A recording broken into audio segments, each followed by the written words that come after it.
Hello, everybody, and welcome to Comic Book Gentleman Episode 1. This is the origin story for this podcast. My name is Greg, and I'm joined today by my co-host, Dave. Say hi, Dave. Hey, how are you? And today, our special guest is Rodney Williams. Say hello, Rod. Hey, how you doing? Hey, so if you have clicked on this podcast, you're probably wondering what the heck is going on. This is a podcast that Dave and I are starting, and we will be having guests sporadically through our podcast, but our primary goal for this podcast is to discuss the comic book industry. We're both huge fans.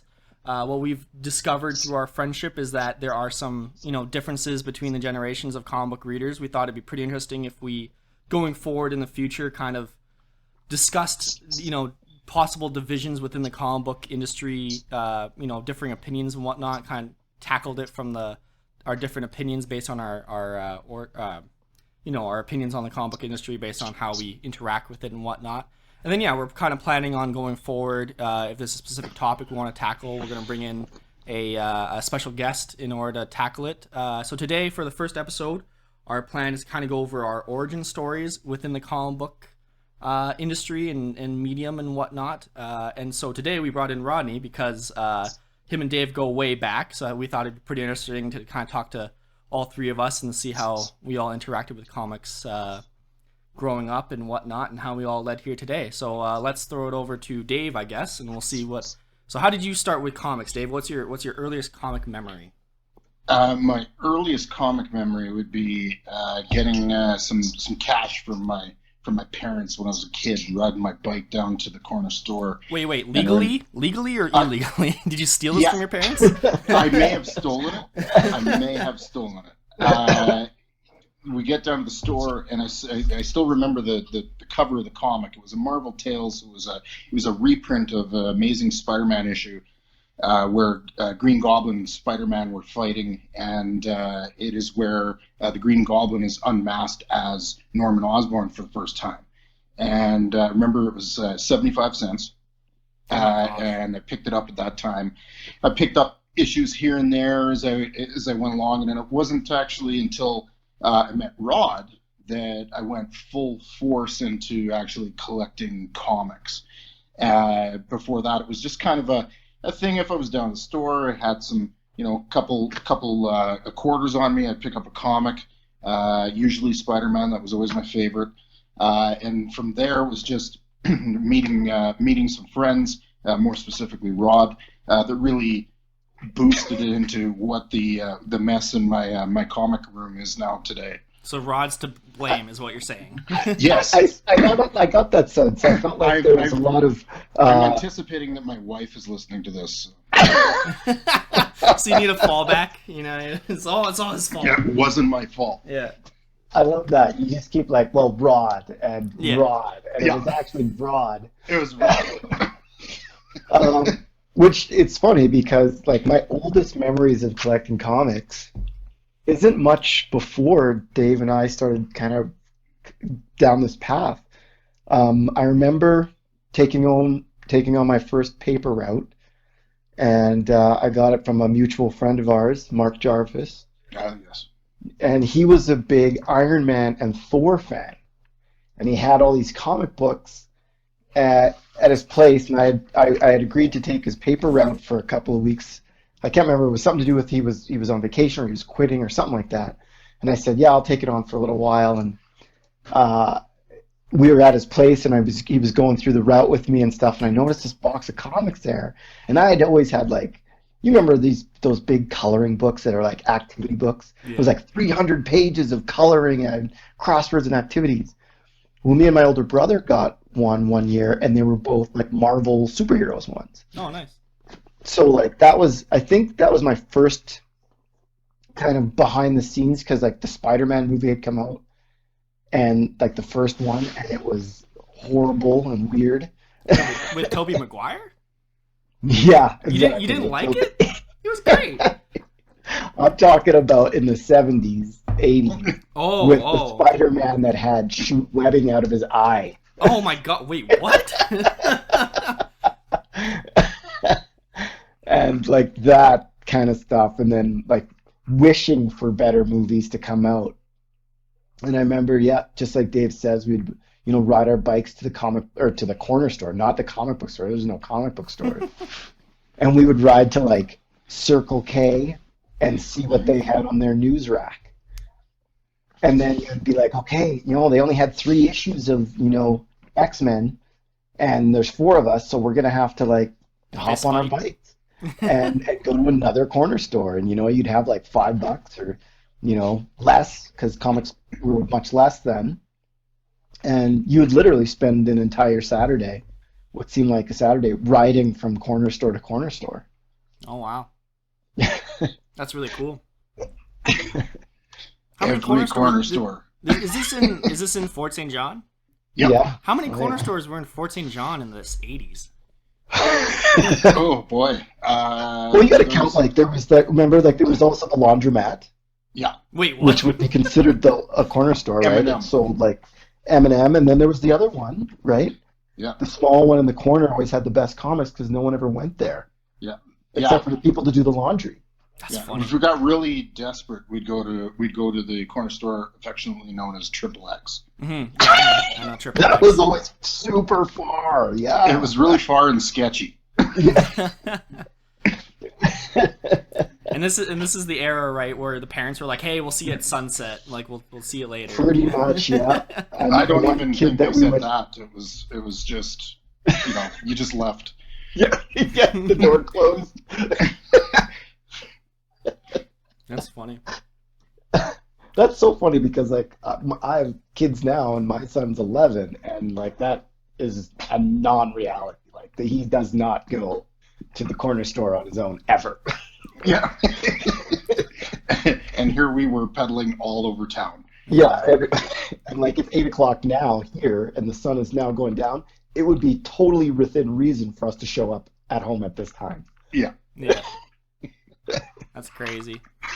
But yeah, I didn't even know. My initial reaction to your guys' stories is, one, I've always known Norman Osborn was the Green Goblin. So the idea of like, oh, this huge reveal that it's like Norman Osborn, like that blows my mind. It's like I remember like being like even a kid, like, yeah, it's freaking Norman Osborn. What are you talking about, man? Like, man, jeez. Like that's funny crazy. that you put it in that kind of perspective, because like we had to wait to find out that Darth Vader was Luke's dad. Yeah. I think about that all the time, where it's just like, I've always known it's his dad. It's not a surprise. Like, yeah, stuff like that's crazy. Yeah. So mine's a little bit different. So my first superhero memory is actually all the 90s cartoons. So like when I was like 4 or 5, I was watching Batman the animated series, and Batman Beyond. Like those shows were amazing. That's your staple. That was my staple. So it's like I don't know. I always started TV before I did anything else. So like I watched that, and then I watched Justice League Unlimited, like all that. Basically, like I think the guy's name's Dan Didio, right? Who did all the artwork or something like that. I can't remember, but like he's my guy when it comes to Batman. The animated movies for DC. Yeah. The executive producer Bruce Timm actually started. Oh, Bruce Timm, yeah. Bruce Timm, like when I picture Batman, I picture Bruce Timm Batman. Like that's my Batman. Like I don't care about anybody else. Like Bruce Timm is the guy. Wow, it's so different. Yeah, so like that's how I started. Like that was my initial reaction to superheroes, but then I didn't start reading comics until like way later. But like even before that, I even played a video game. Do you guys remember Marvel Ultimate Alliance? Number 1? Yeah. Like Yes. that was when. So that game was great because not only was it like you get to play your superheroes and you get to beat up people and it's awesome, it actually had so much lore in it, and that's what started getting me, because me and my buddy Finnegan, we played that for like just hours and hours, and we would literally sit down and just read all the lore. And like this is when I first got introduced to characters like Deadpool, got first introduced to characters like Ghost Rider, got first introduced by characters. Or sorry, I guess the movies had come out, so you had like Spider-Man movies and X-Men movies were already out. But like this is when I discovered Ghost Rider. And then the same year, or like the next year after Marvel Ultimate Alliance came out, is when the Ghost Rider movie came out with Nicolas Cage. Oh. And I kid you not, when I was I think I was 10 when it came out, or 12. That was my favorite movie of all time. Dude, like, no, listen, okay? Like, don't judge me. I was 12. I can't stop though. You can't say that. That's But like look, saying... listen. Like, I don't want to be racist because you know exactly what you're going to say is racist. what do you mean I'm racist? No, come on. It's not racist. Look, No, I'm just putting it in that perspective. I'm not going to judge you. I'm absolutely going to judge you. All of the stuff you guys say is come on. Like, when like, imagine being 12 and like there's this dude with a flaming skull head on a motorbike. Like, that was the coolest thing I've ever seen in my life, dude. Like, it was great.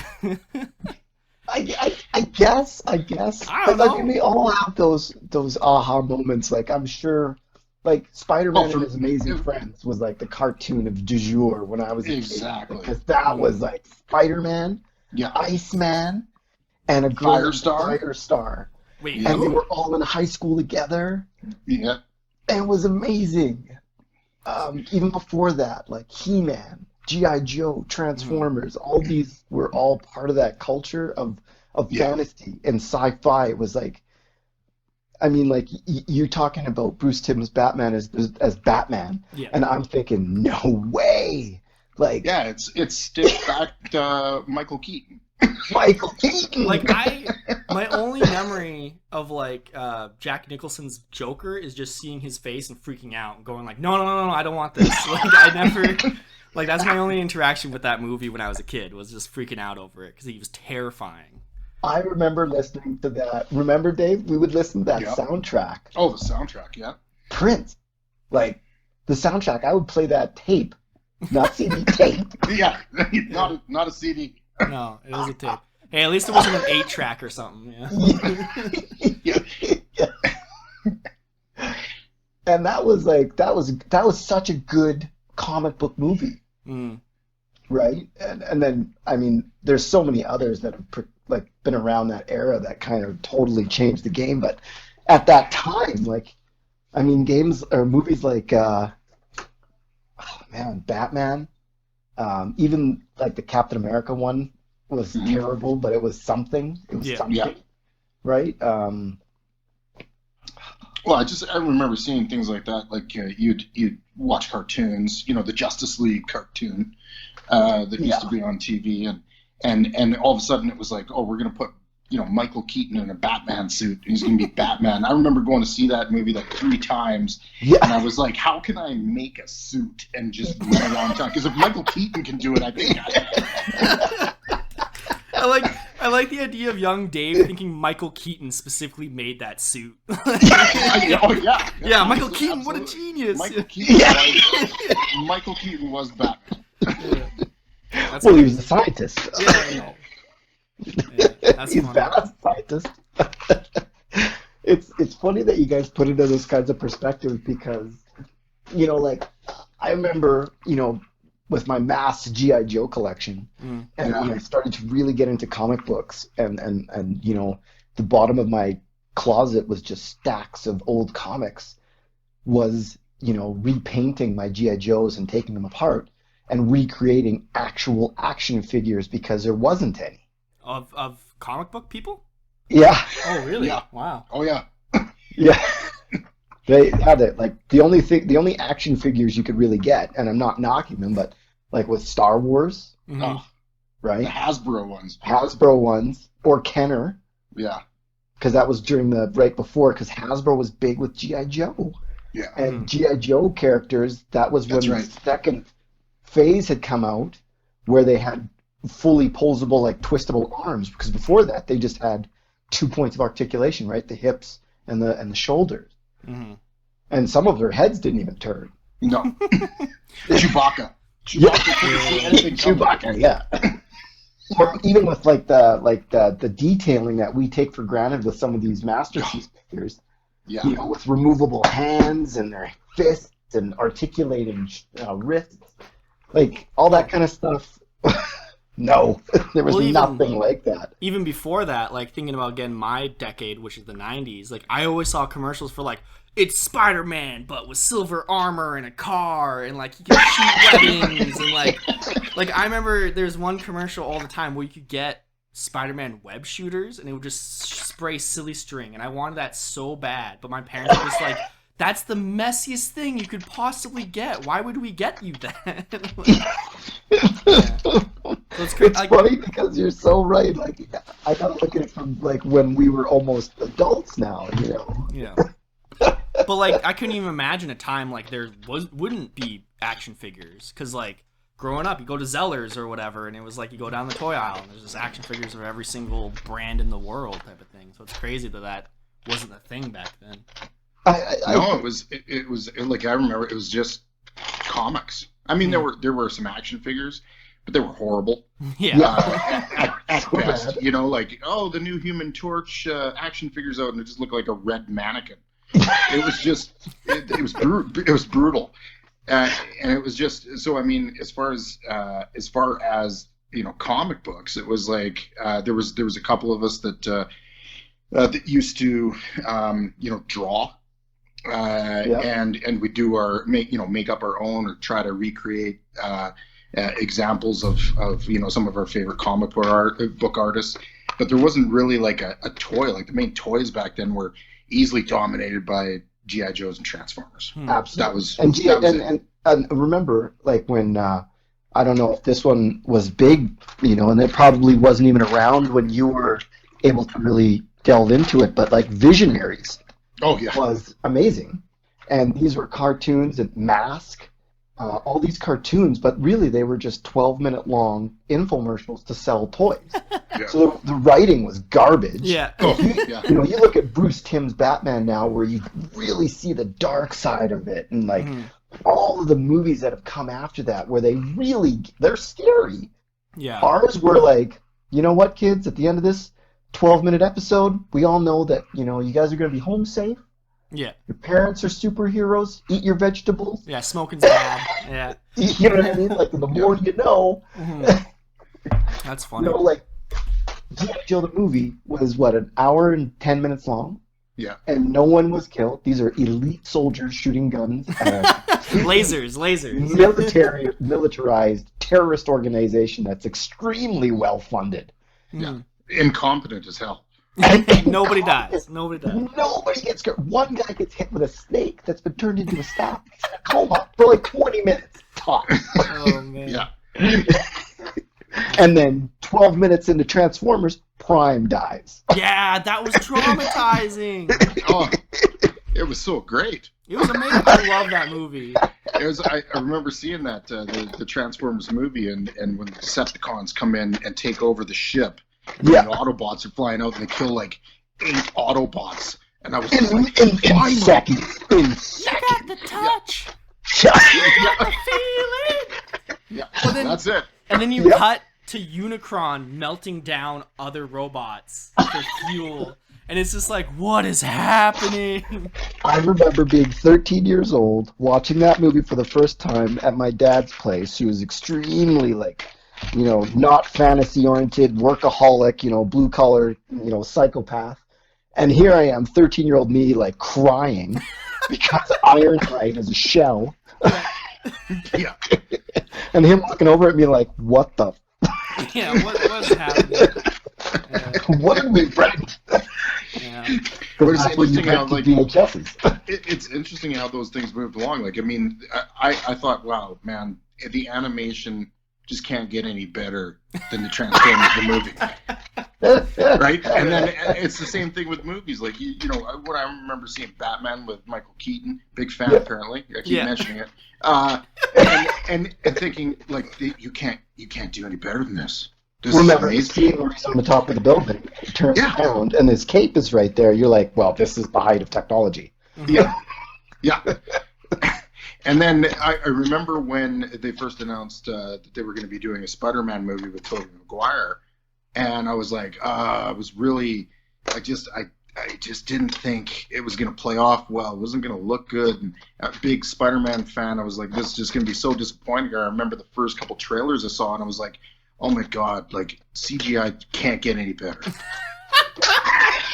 Oh man.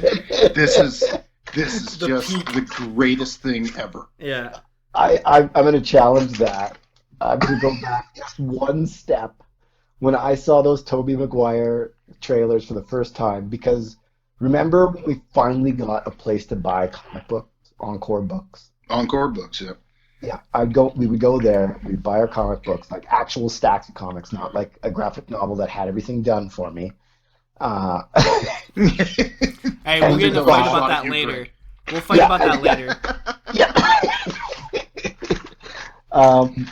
But you'd get a Wizard comic guide, a price guide. Yeah. And those, I mean, this is what you guys you don't get really immersed in the culture because you buy the book, it's one run. You don't have all the ads, you don't have like the things like, if you send away, these are Mile High Comics' price listing and you're like, these are all key issues that you want to get. And if you're not really buying other comic books that tie into those books because it's all in one, you're missing out on some of the things that happen in those comic books, right? But anyways, you get Wizard, and it would be a pricing guide, and sometimes it would do, I wish Hollywood would make this movie, and they would cast Yes. all the characters. Yes. And years before these movies were, reality, because no comic book movies came out that were any good during that time. No, they were horrible. They were so bad. They were so bad. You would get like this, Danzig as Wolverine. Yeah. And you're like, who is Danzig? Well, I didn't know who he was until I found out he was like this 4'3" rocker who was just covered in hair and tattoos. And I was like, that makes sense to That's me. perfect. And then the reality is you get like this 4 chiseled guy, Australian, and you're Yeah. like, what? This, Yeah. who sings classical music and whatnot. Yeah. That's funny. Things I wanted to come back around to is the graphic novel thing.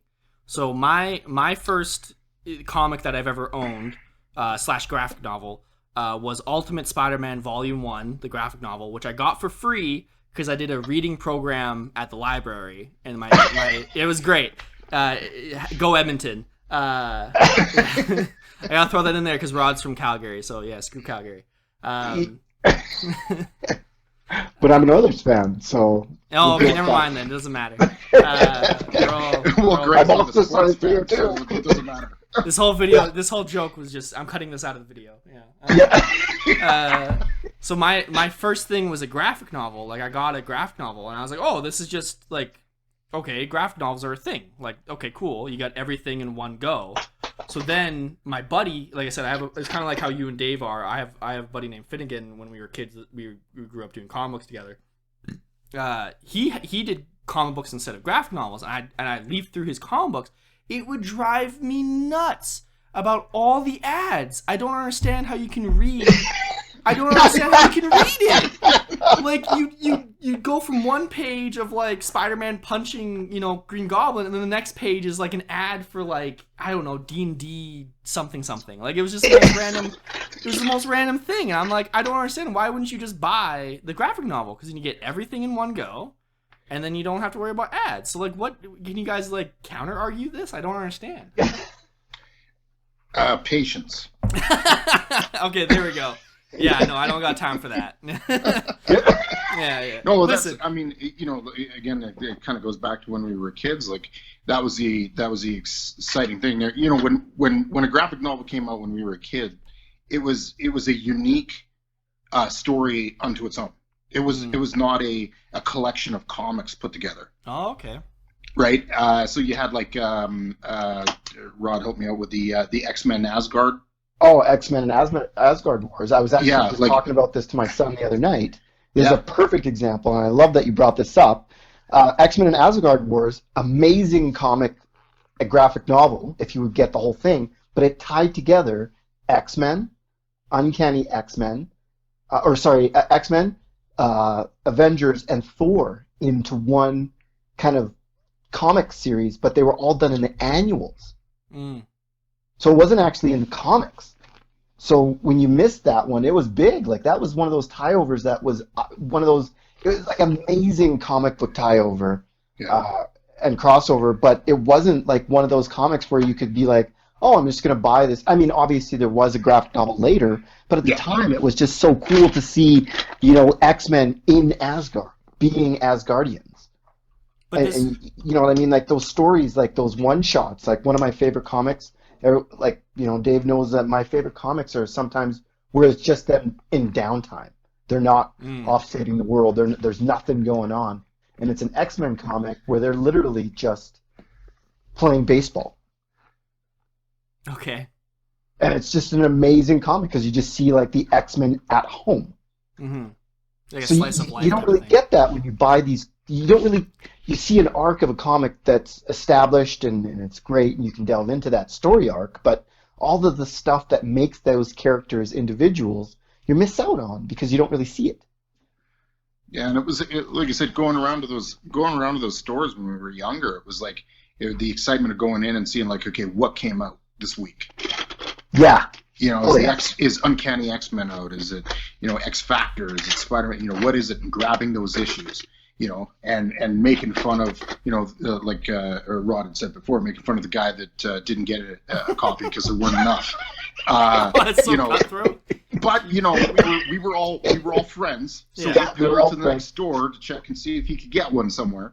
Yeah. But it was those things, and then making fun of each other, like, why are you buying Thor? That guy sucks. And just that it's just the experience of that. Like that. Yeah. And the at the end of each issue, just not knowing, what is going to happen next, in this story arc, and having to wait. At that time they produced them typically once a month, so you're waiting a month to get the next one.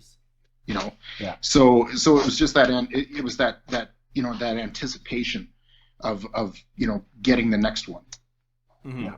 That actually was a big deal because and like, I guess in terms of the way we deal with things today, it's like he's a filthy casual, right? It's the guy who shows up at the end and gets the reward, but the guy who's grinding for day in and day out doing his dailies, he's the one who carried the team.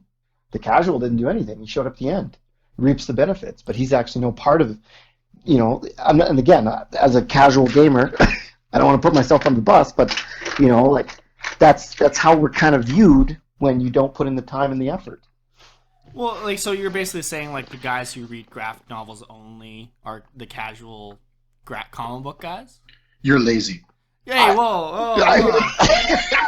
Listen, so like my counter argument to this is like, one, it just seems silly to have to like compile everything. Like, to me, like I mean, this is just my opinion, whatever. Like this, like, it seems ridiculous that I had to read all those books.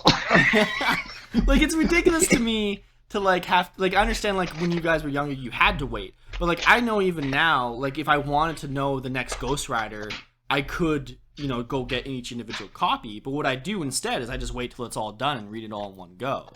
Because like, to me, like, maybe this is just a modern storytelling thing, is like, if you have a consistent story, like, you'll still have the highs and lows. It's just I shouldn't have to wait.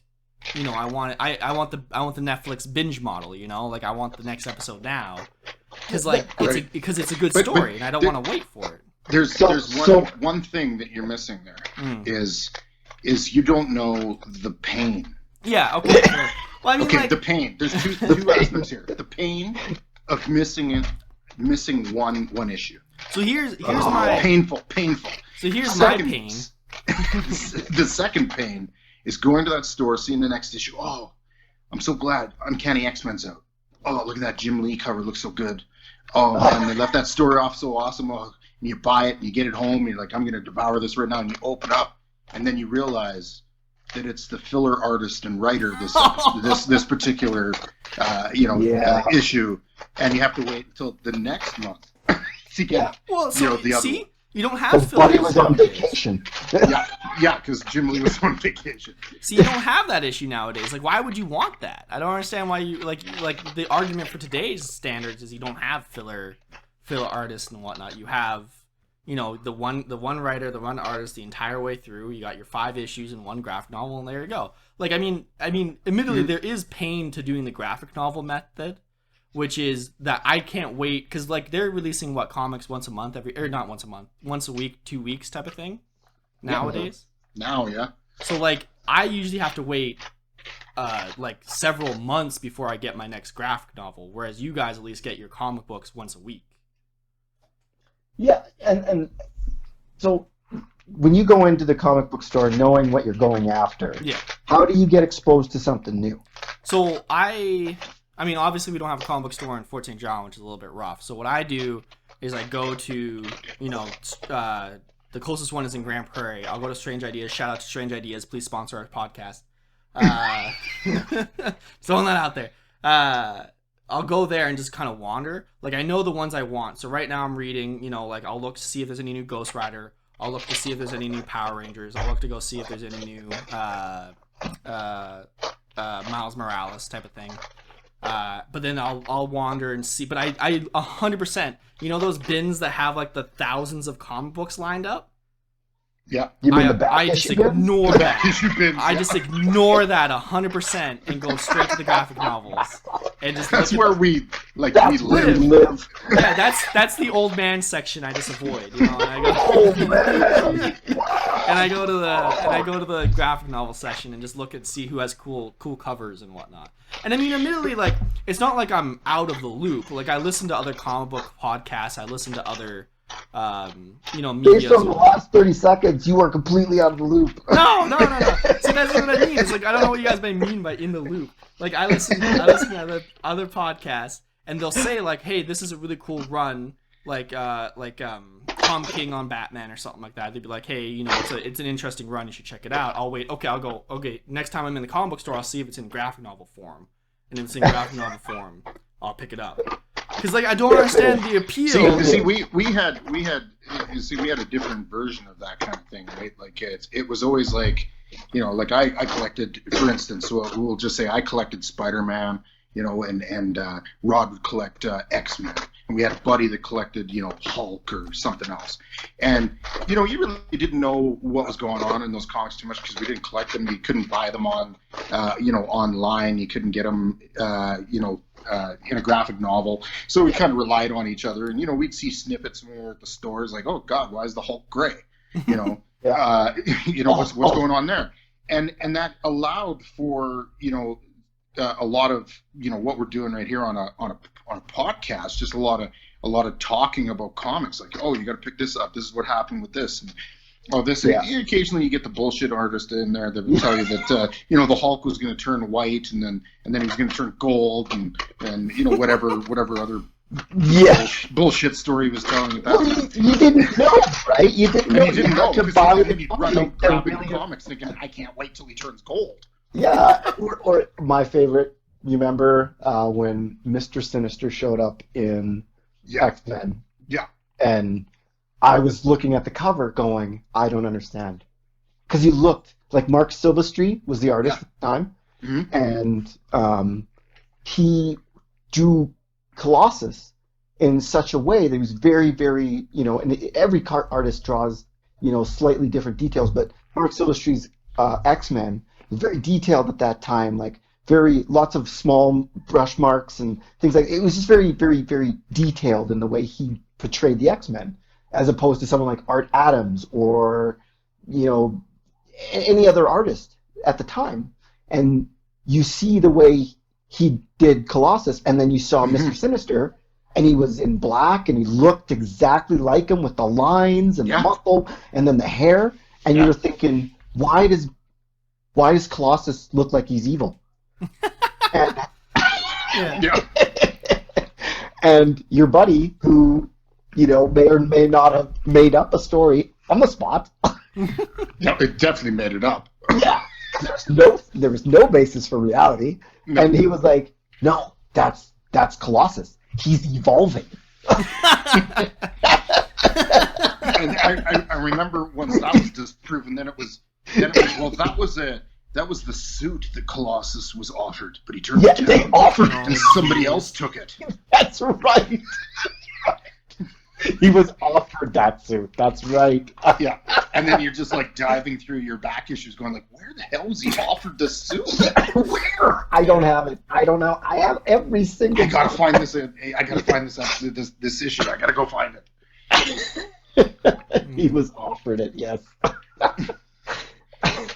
But that's the fun of it. You didn't know. You had to read. You had to explore, and I don't feel like you're getting exposed to that. So I hold my initial opinion is that people that just stick to the graphic novels the way that it is in its current form are casuals. Ah, you're off the podcast. I'm kidding. I'm kicking you off the podcast right now.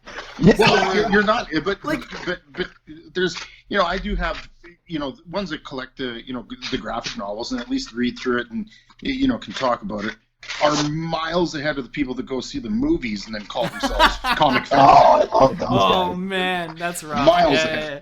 We can all agree I on love that. Well, so here's another counter argument for you. Is so to me, you're saying it's cool that you had your group of friends and you kind of able to F with each other a little bit about lore and whatnot. But to me, I want to know the lore. I want to know the 100% accurate lore when I'm going into it. And this might be one of those things where it's because when I started reading comic books, there was already 50 years of comic books by the time I started reading comic books. So, to me, it's I have to catch up in order to understand what's going on. So my favorite character when I my favorite character to today is Ghost Rider, but I didn't start at the number one issue of Ghost Rider. I started in the 2005-2006 run of Ghost Rider. So it's weird that you keep saying Ghost Rider because it seems like you're super disconnected from that character. You never bring him up. You never say anything about him. Yeah, I've never mentioned Ghost Rider before in my life. Who is this Ghost Rider? Yeah. So to me, tell me more. So to me, it's okay. So now I'm choosing to read Ghost Rider, and the storyline was great, but then I have to go I wanted to know the history of it. So I would go on websites and go okay, what's the history of Johnny Blaze? Who the hell is Johnny Blaze? And who's Lilith and all this and Danny Ketch and all that stuff. Because to me that stuff had already happened, and I had to go backwards to find it. So to me, having your friend mess with you and go this is it's evil Colossus or whatever, that would drive me nuts. I'd be like, what are you talking about? That's crazy. Well, I mean, hypothetically, don't get me wrong, it did. Yeah, hypothetically, if this person existed, which he did, you just learn not to trust him. So wait, is this Rodney telling me it was you, Dave? No, we both know who it I is. would not do that. Yeah, okay. I would not do that. We both know who it could be. Yeah. Oh no. And I it remember is. visiting. But so did you guys ever do that where you pick up a character and go oh, I need to find out the history of this character now and figure out what's going on, or did you go oh no, I'm just this is the day one for me and I'm just gonna go forward with that? For me, you absolutely do that. Great. Back in the day when you were reading issues, you'd be reading one of my favorite comics, a solo read. It's not part of a series. It's just a one-shot.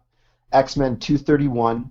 Colossus goes into the underworld to help his sister out. It's called Dressed for Dinner, and they throw in little tidbits about the character as you're reading through the comic, and they would always have the editors would Colossus would Rogue, for instance, said something to Colossus, and Colossus's response has a footnote, and the footnote is essentially that this other comic, if you refer to that one, gives you more information as to what that comic really means. Yeah, I've seen those. So you would do that. You would definitely be jumping from comic to comic, right? Whereas as a graphic novelist, I don't know what would you call yourself? I wouldn't consider you a comic collector. Obviously. Well, yeah, because I'm not really a collector. Because I don't even have every single graphic novel of the series I read. Because I mean, I was poor, so it's I couldn't afford all that stuff, and that's a whole different thing.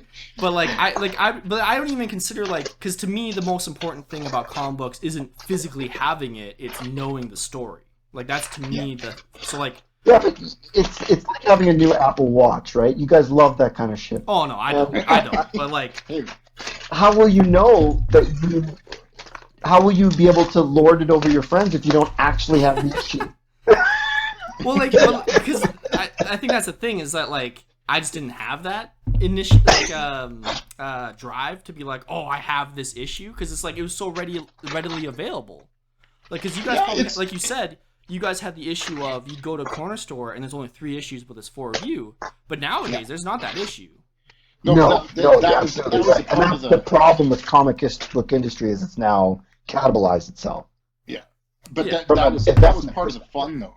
part of the fun, was like when you didn't like, there were a couple times we picked up like fairly sizable runs from some other comic collector that gave it up and sold it to you, and you'd have it, and you're going through it, and you realize, oh, I'm missing 3 issues. Yeah. Right. It was then that became like the hunt. You had to go. You got to go to the comic. You got to go to the Comic-Con. Got to find it. Got to go to the comic book store. Got to get into those back issues and go through every issue looking for it. It was part. That was a huge part of it too. It's just going and finding that hard to find thing.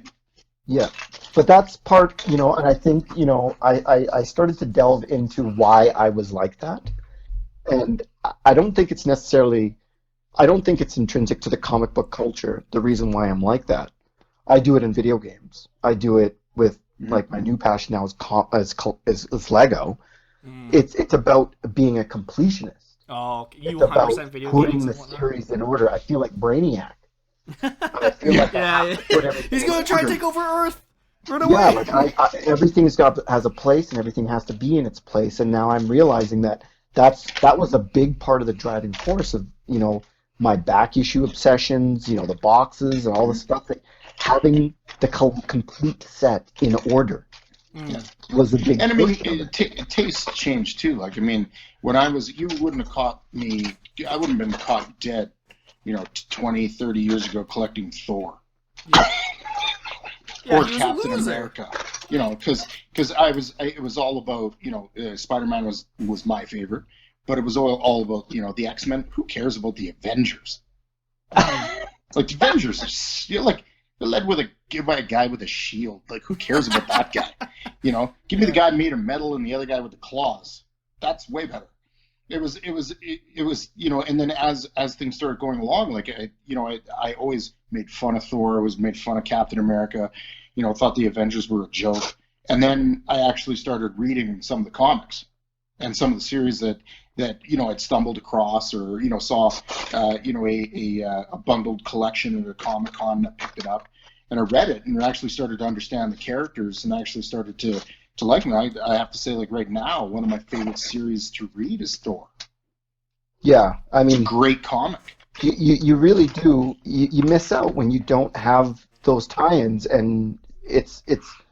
I mean, the back issue culture started with our generation. Like, it wasn't there before.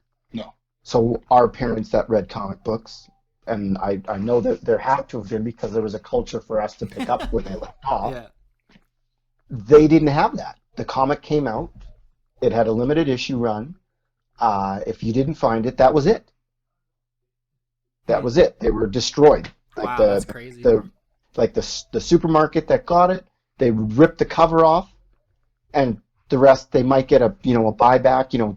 They bought it for 15 cents. They were going to get 5 cents back if they ripped off the cover and sent it back, kind of thing. And that was the end of those books. They were trashed.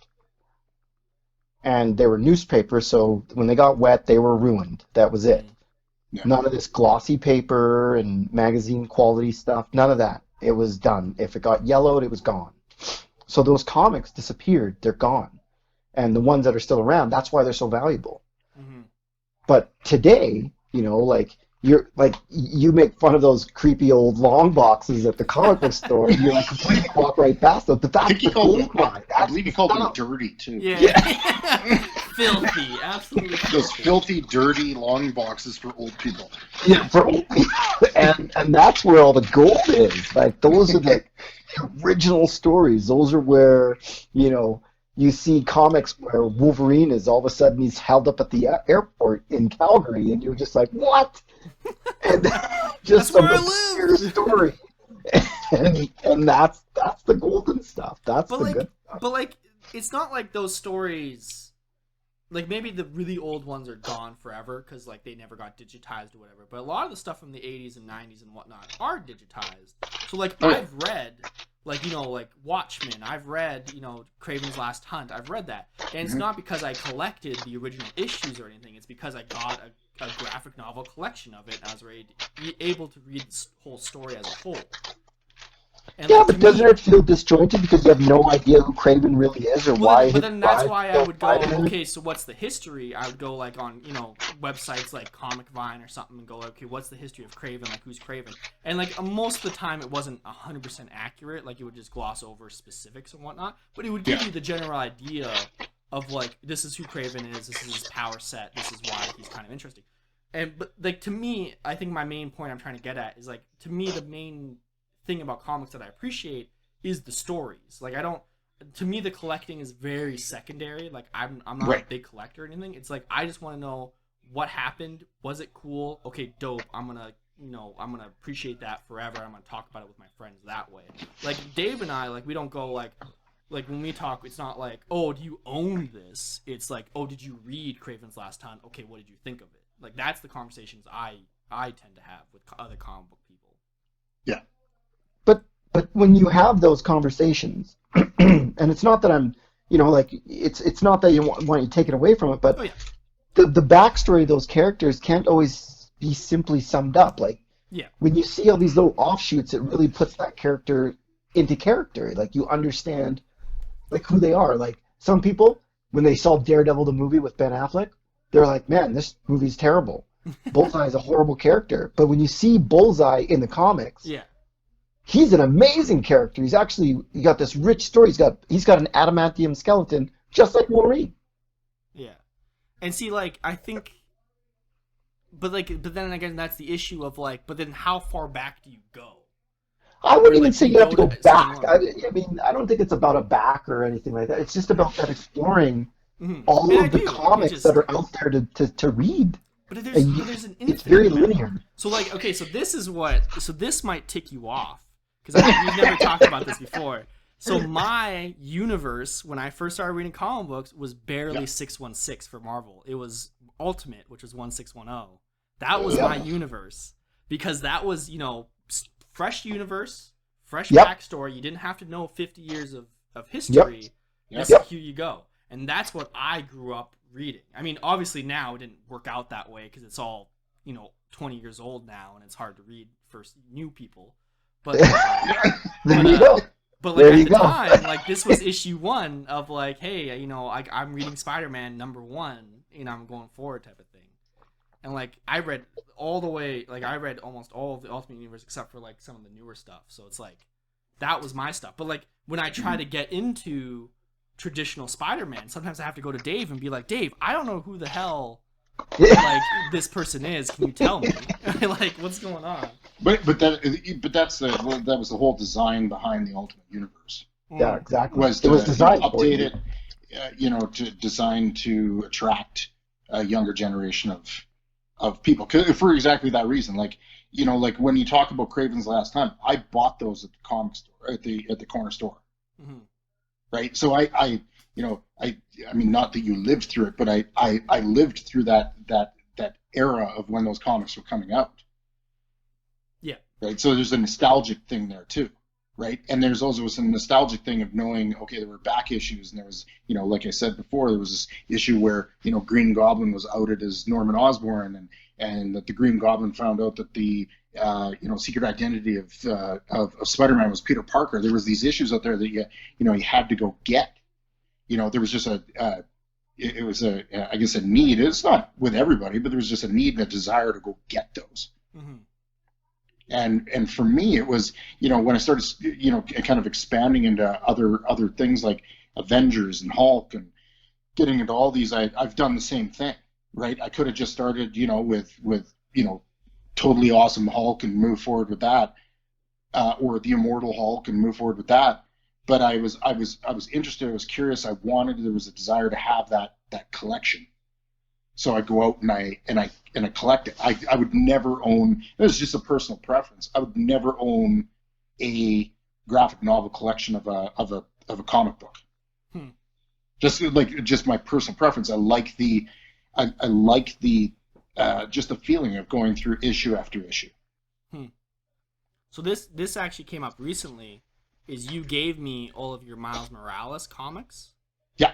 And like, I appreciate that. Like, I like Miles Morales. He's a great character, and I really want to know his story. it drives me nuts to have to like unopen each issue and pull it out. Like I'd rather just have one collection of graphic novel and just easily flip through it and go like that. Like, and that's just me being that I'll admit is just me being lazy. But like, but I think that's the core of it, where it's like, why wouldn't you just want it easy to get the story and get why? And I understand like you guys are coming from like, oh, but the history and like that type of stuff, and like that is important. I will agree that's important. But I feel like now these days it's next to impossible to get absolutely every single fact about Kraven and about Spider-Man and go forward from there. Like, You're right. Yeah. Yeah, I mean, Rod and I were just talking about this a little while ago, and I said, like, it finally hit the level of, you know, back issues of some of the comics that I collect, where all of a sudden the prices have just gone, like, astronomically high for one issue. You know, we're talking like $300, $400, $500 an issue. Wow. Right, which is tough. It's tough to find. Yeah. Right, which is part of the problem why the price is so high, but it's also it's very limited. It's very, very, very hard to locate these issues. So I mean, you know, the stuff like that they put out, like Marvel Comics Unlimited. It's nice, like if you want to go back and read that, because you know, am I going to go out and spend $1,000 on a comic? Okay, yeah, I probably might. But I was just gonna say, Dave will. Dave's the only one. let's be honest. But I mean, at the end of the day, I mean, you know, it's not realistic. Yeah. For myself to or anybody else to go and pick up, you know, Amazing Fantasy issue 15 and read about the first appearance of Spider-Man. Yeah. Like I'm never going to see that comic. No. And that's, you know, like I would say for the vast majority of comic collectors from our generation, we understand that's not a reality. That's not something that's going to be achievable. Yeah. But you can come pretty close. And for us, it was about, I wouldn't say it was about that completionist, just that, but I mean, it was about having those because there wasn't another alternative. Mm-hmm. Yeah. There wasn't, you know, a great assortment of, well, you didn't catch it, so here's a bunch of books here for you in this nice wrapped package, so that you didn't miss anything. Yeah. Yeah. Or even the digital option nowadays. Oh yeah. Yeah.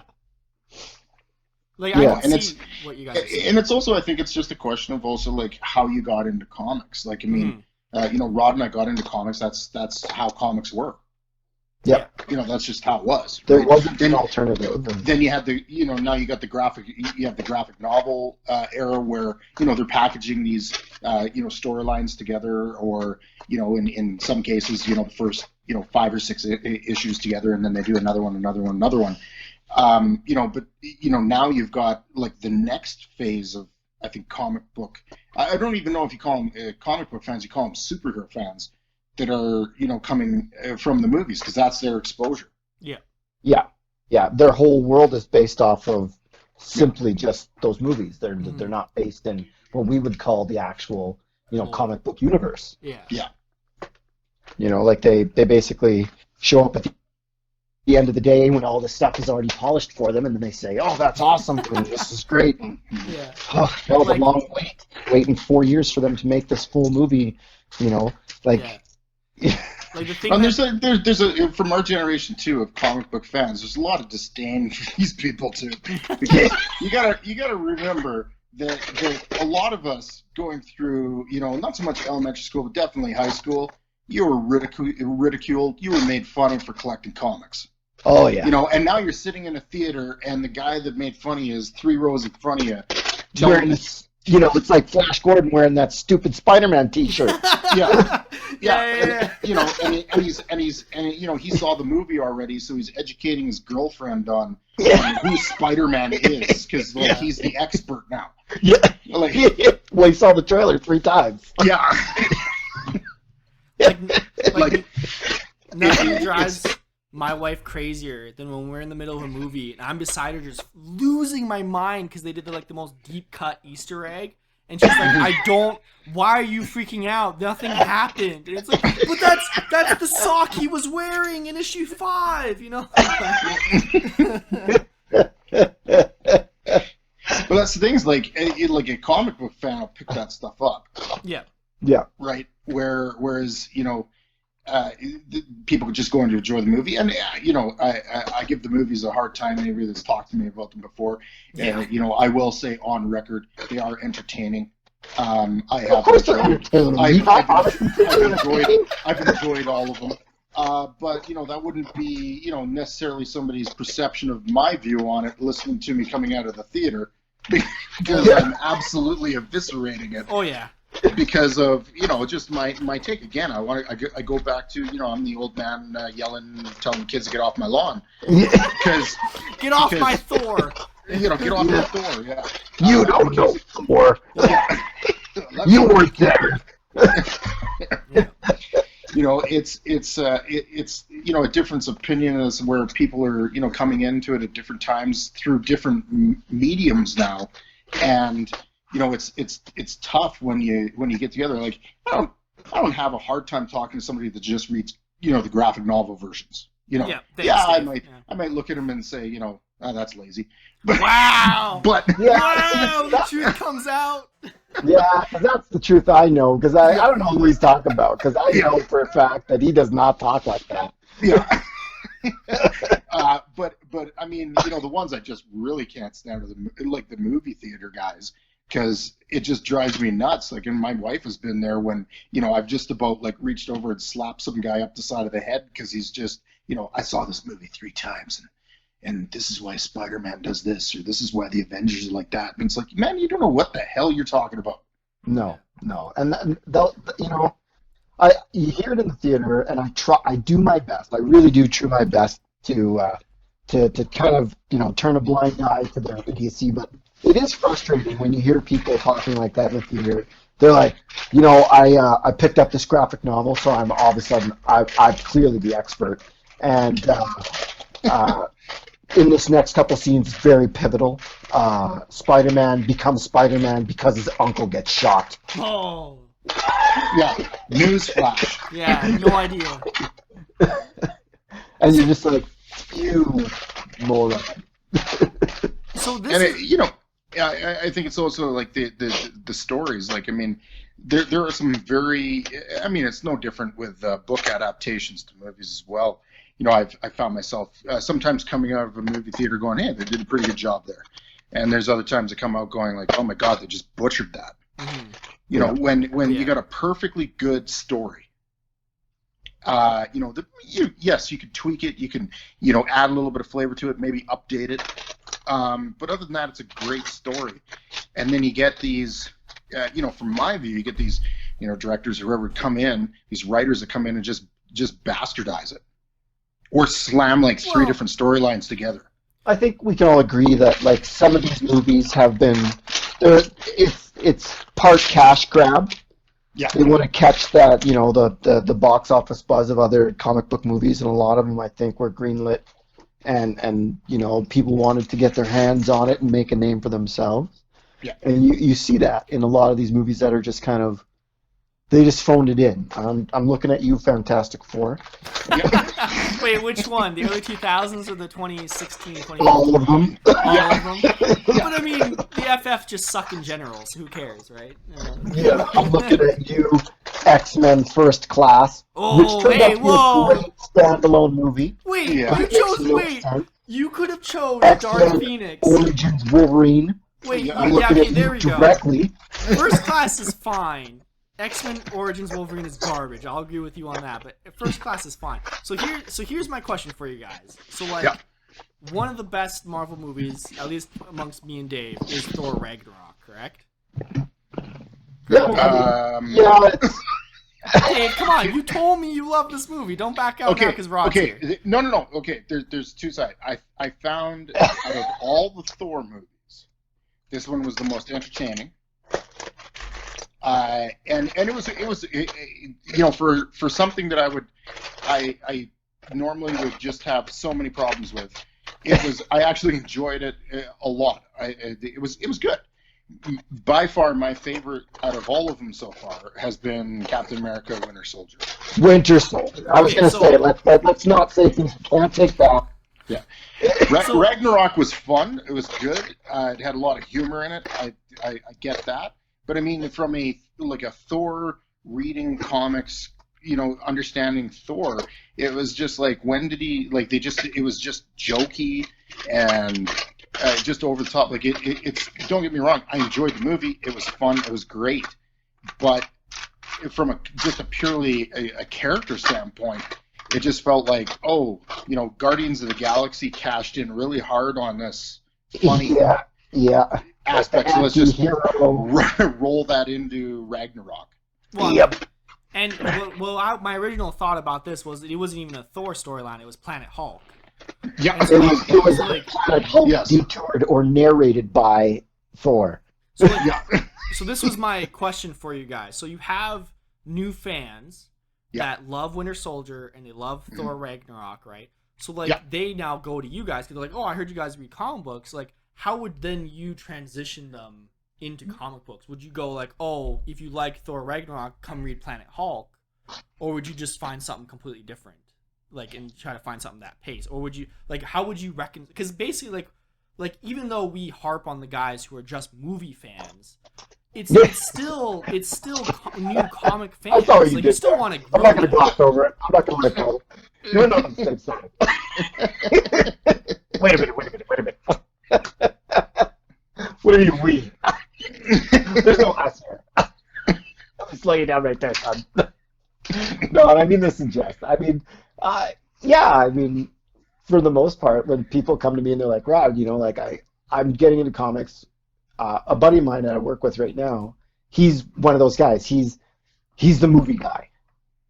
He watches every trailer. He watches, the Comic-Con live from Hall 8 type of stuff. He's like, he's up on all the cast news and all the new movie gossip. He's 100%. I don't know how Sony's going to handle having Spider-Man. It's not really something they're really strong with making movie-wise. You know what I mean? You'd almost think he knows what he's talking about. And then you're like, okay, so this is actually how Infinity War kind of plays out. And he'll be like, no, I don't know. No. I'm going to slow you right down. And he just cuts you right off because from his perspective, the comics don't exist. Mm-hmm. Mm-hmm. And you're just like, to me, it's disjointed. So Yeah. from your perspective, now I'm going to throw it back on you, is how do you resolve that? Because you yourself, you've read the graphic novels, you have a better understanding of those characters and their development. Yeah. And then some guy who's completely disjointed from it and is basing it really just off of trailers and movies and speculation. How do you handle it?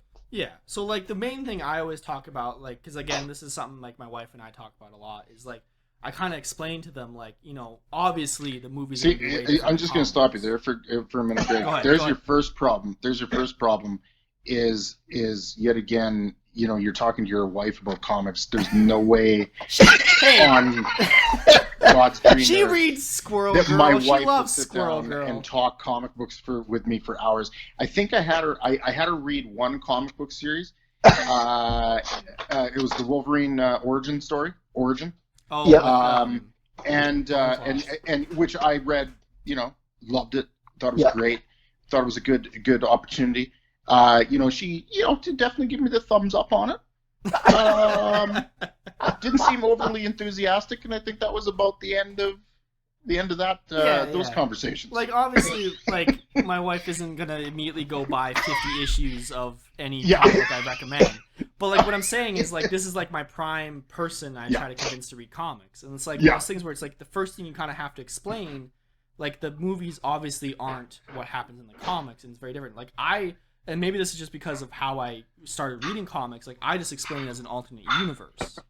Like, hey, And that's probably the is best, MCU. because essentially it's like the regular universe and the ultimate universe kind of smashed together. Yeah, which was a huge mistake, but we'll get into that separate podcast. So, like, you kind of have to explain to the new person, like, hey, yeah, you may love, Thor in the movies, but he's very different in the comics, or like maybe not very different, but he is slightly different in the comics, and you kind of just like pick, hey, this is a really good run on Thor. So like one of the things that Dave did recently is he gave me Jason Aaron's run on Thor. And I was like, this is amazing. Like, it has nothing to do with the Thor in the movies, which I love. Thor Ragnarok is one of my favorite Marvel movies.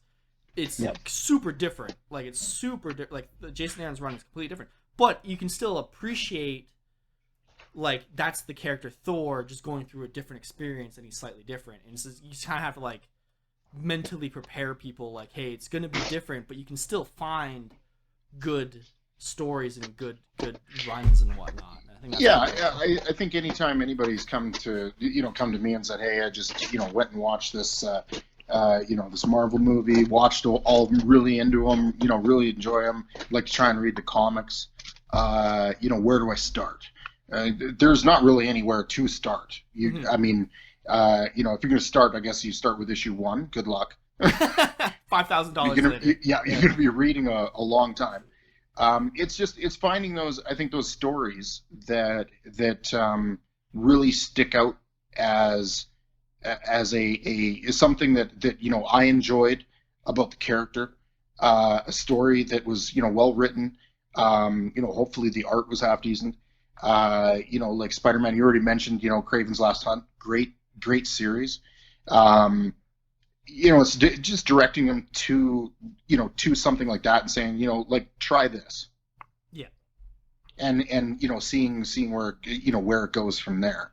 Because I mean, to get right into comics, like anybody trying to get into comics now, there's, like you said, it's been going on for decades. That's a lot of time, energy, and money invested into getting back issues. But do you want to be a casual, or do you want to be respected? yeah, it's about respect. Whatever, get out of here. Yeah, I'm kicking you right now. Yeah, but I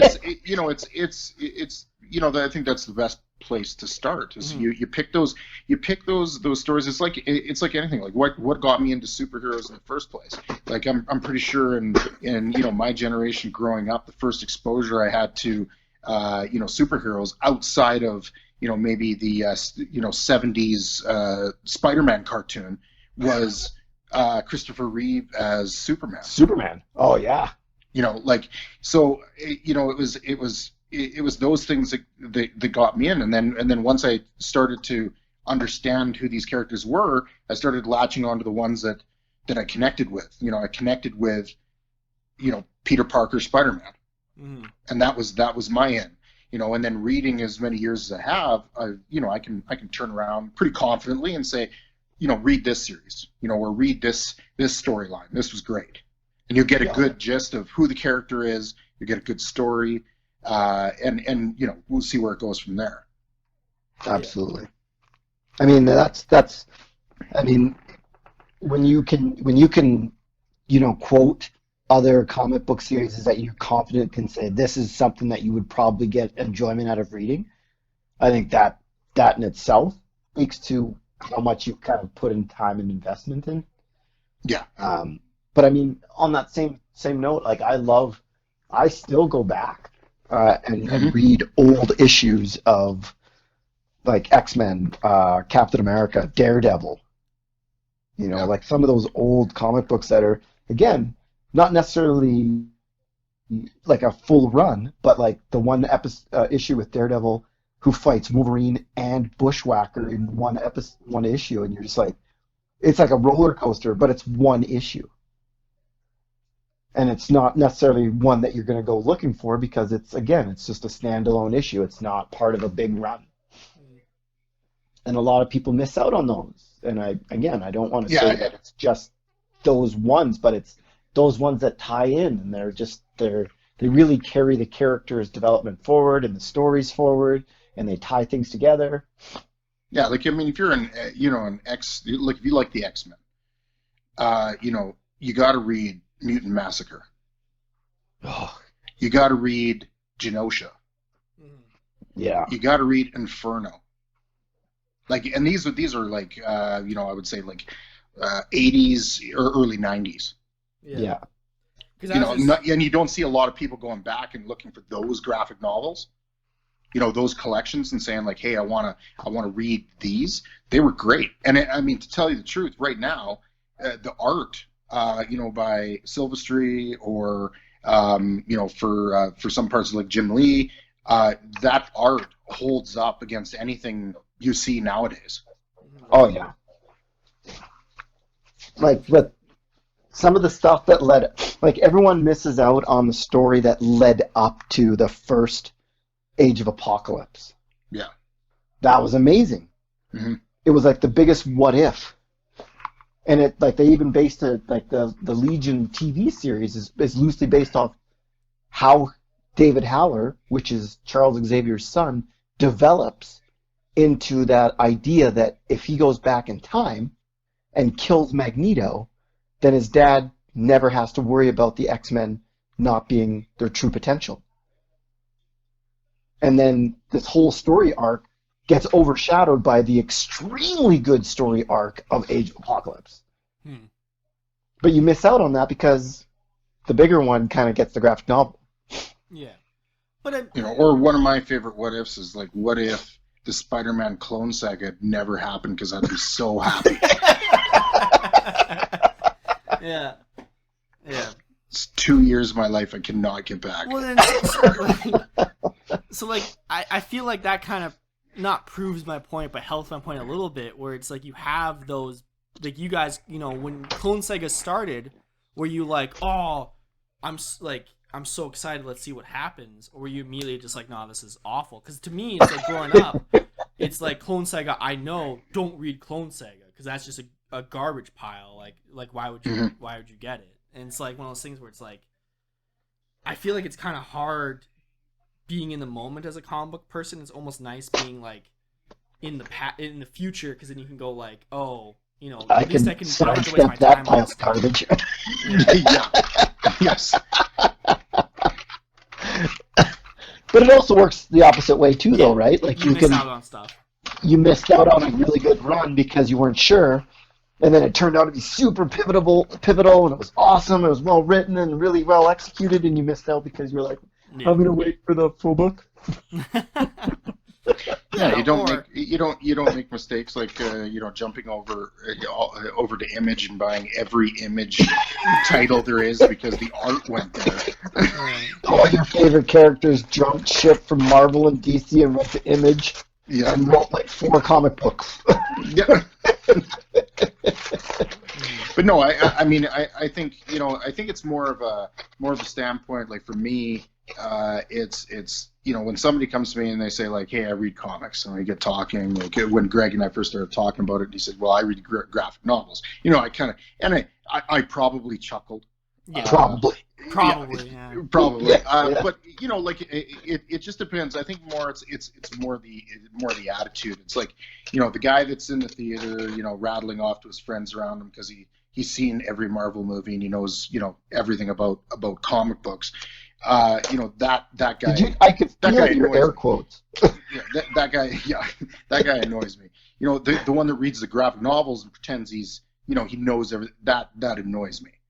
Because it just does. Again, old man, get off my lawn. Yeah. I just, but I mean, anybody coming to me and saying, reasonably nowadays, I buy all my comics on, digital format. Yeah, I can see that. I buy them in graphic novel form. Yeah, okay, I can see that. It's a different way of doing it. And if you're collecting it or you're, really interested in understanding the full scope of the character, I can get over my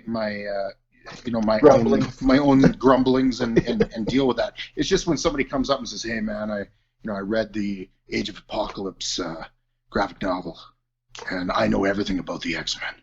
Yeah. No, you don't. Like, I think it's just more of a stance. I mean, nowadays it's that's I can see where you're coming from, Greg, in the sense of like getting that bound up book that has the whole story arc in it. Mm-hmm. Absolutely. I get that, but there's a nostalgic thing, I think, for myself at least. Yeah. That is about the collecting and the hunting and the finding, and it's like Rod said, it's like a prestige thing, right? Like, hey man, my back issues go back to issue 200 of Amazing Spider-Man now. Like, whoa, really? You put in some work. That's some work. And then you have my perspective where it's like you sound like the crazy comic book guy from Simpsons, where it's like, okay, boomer, like cool. You know, I read that too, just in one go. You know, what are you talking about? You know? Yeah. And then there's the movie guy that says, well, I watched those 3 story arcs in one movie. Yeah. And it's like, what are you talking about? Yeah. Like, like I always, my immediate reaction when I think about that is Civil War, where it's like the movie Civil War has nothing to do with the comic book Civil War, and it's just like, wait, what? Well, what I found most entertaining about that was, you know, you get the movies and, you know, it's a big deal. I mean, let's be honest. I mean, to put together a movie like that with all the actors and you have that, you know, the climactic battle with them at the airport when they're charging at each other. But I mean, as a comic fan, and I'm watching that and I'm remembering the comic where there was like the comic was just 50 or so, you know, 50 or so, you know, superheroes on each side, not 5. Yeah, no, it's the scale. The scale and the overwhelming. It just looked like pathetic. Yeah. And you know, I would have to say like the end of Endgame was more of a like, now that's what I'm talking about. Yeah. You got them all there. That's a good question. That's something that I want to ask someone like yourself then, Greg. Then is how are you emotionally involved when you see the end of Endgame? Like, oh yeah. You know, over 21 movies, you're kind of like engrossed in all of these different characters, these different plot lines, these different movies, these different offshoots, these different stories, and then at the end, it's all culminated into one thing. How do you feel?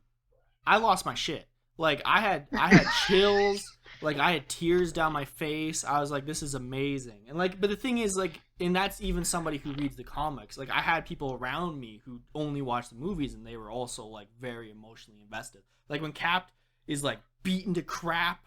And then he hears the on your left, and you just have all you can hear is like your heartbeat. Like, oh my gosh, like that was amazing. And like I understand, but like because I still have those emotional investments when I read, you know, like Watchmen, and like, you know, you have those emotional investments when you read those storylines as well. I think that's the biggest like disconnect between even me who reads the graphic novels and people who just watch the movies. Is like there's some people who just can't connect to the graphic novels and the comic books. Mm-hmm. But they can connect to the movie because you have like, you know, the moving pictures, and you have the soundtrack behind it, and you have all that stuff behind it and type of thing. And I don't know, like were you not emotional during that scene? Is that just me? The reason that I asked that question, I think, I was trying not to telegraph that question without giving away my honest opinion, but now you understand from our standpoint what these movies mean to us from our perspective, because over the generation of collecting and reading these stories and all of the arts and all of the changes and all of the, we kind of have this, well, that's not really the story. Even with, if you take apart all the elements that created that story, like Miles Morales Into the Spider-Verse, amazing movie. Yeah. But the comic of that storytelling, a little bit different, but extremely emotional. Yeah. Because again, Spider-Man is someone that, you know, over the course of a lifetime, we've grown accustomed to. Now you're that 13-year-old boy again, you know, and your hero's on screen dying. And you're just like, what is happening? And you're that punch in the stomach, watching Optimus Prime die. Or, you know, our parents, even us, me personally, sitting in the theater and Vader saying, I'm your father. You're just like, what? And the funny thing is like I have to say though, like, I mean, it probably took me like with some of them maybe the second time, but most of them probably the third or fourth time to get through, because I just can't turn it off. I've come out of every single Marvel movie hating it. I have. I'll be honest. I walk out and people are like, "Oh, what do you think?" You know, they're all excited. Yeah. And you know, there's a part of me that also just likes to, you know, you like to deflate. Yeah. And you know, they'll ask you, "Oh, what do you think?" And I'll be like, "It's okay." Yeah. It was a movie. You know, and it's just because I every time I see something happen, my brain just flicks back to the comic. That's not the way it happened. Mm-hmm. And I've probably told both of you this at one time. The only sliver of an excuse that Marvel has managed to come up with, which was like, the cinematic universe is its own actual universe, and it was like, good one. You won this time. But it is. You won this time. No, but it just, for me, it's just like, I see something happen, and it was a pivotal, story in a comic that I read, 20 years ago, and they've changed it, so, in some cases a lot. It just has a different impact on myself. I'll come out and people are like, oh my God, I can't believe that happened, and I'm like, yeah, it was okay. But when I go back and I've watched those movies, over and over, because they are, like I said, they are entertaining. They're very rewatchable.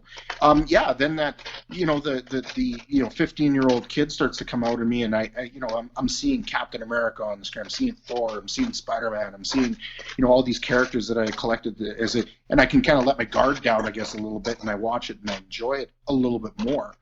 But every single one of them, I can't. I think the only one I've come out of that I was like, I liked that movie right from the get-go was Captain America: Winter Soldier. That was the only one. Amazing, super good. The opening scene of Winter Soldier is Captain America comics from the 70s, 80s, and 90s, all in one scene. Amazing. So sorry, maybe I misheard you. So you're saying that you like that movie because it encompassed the comics, or because it was its own story and told its own story? No, I just, in all honesty, it was not like the comics, but it told a good story.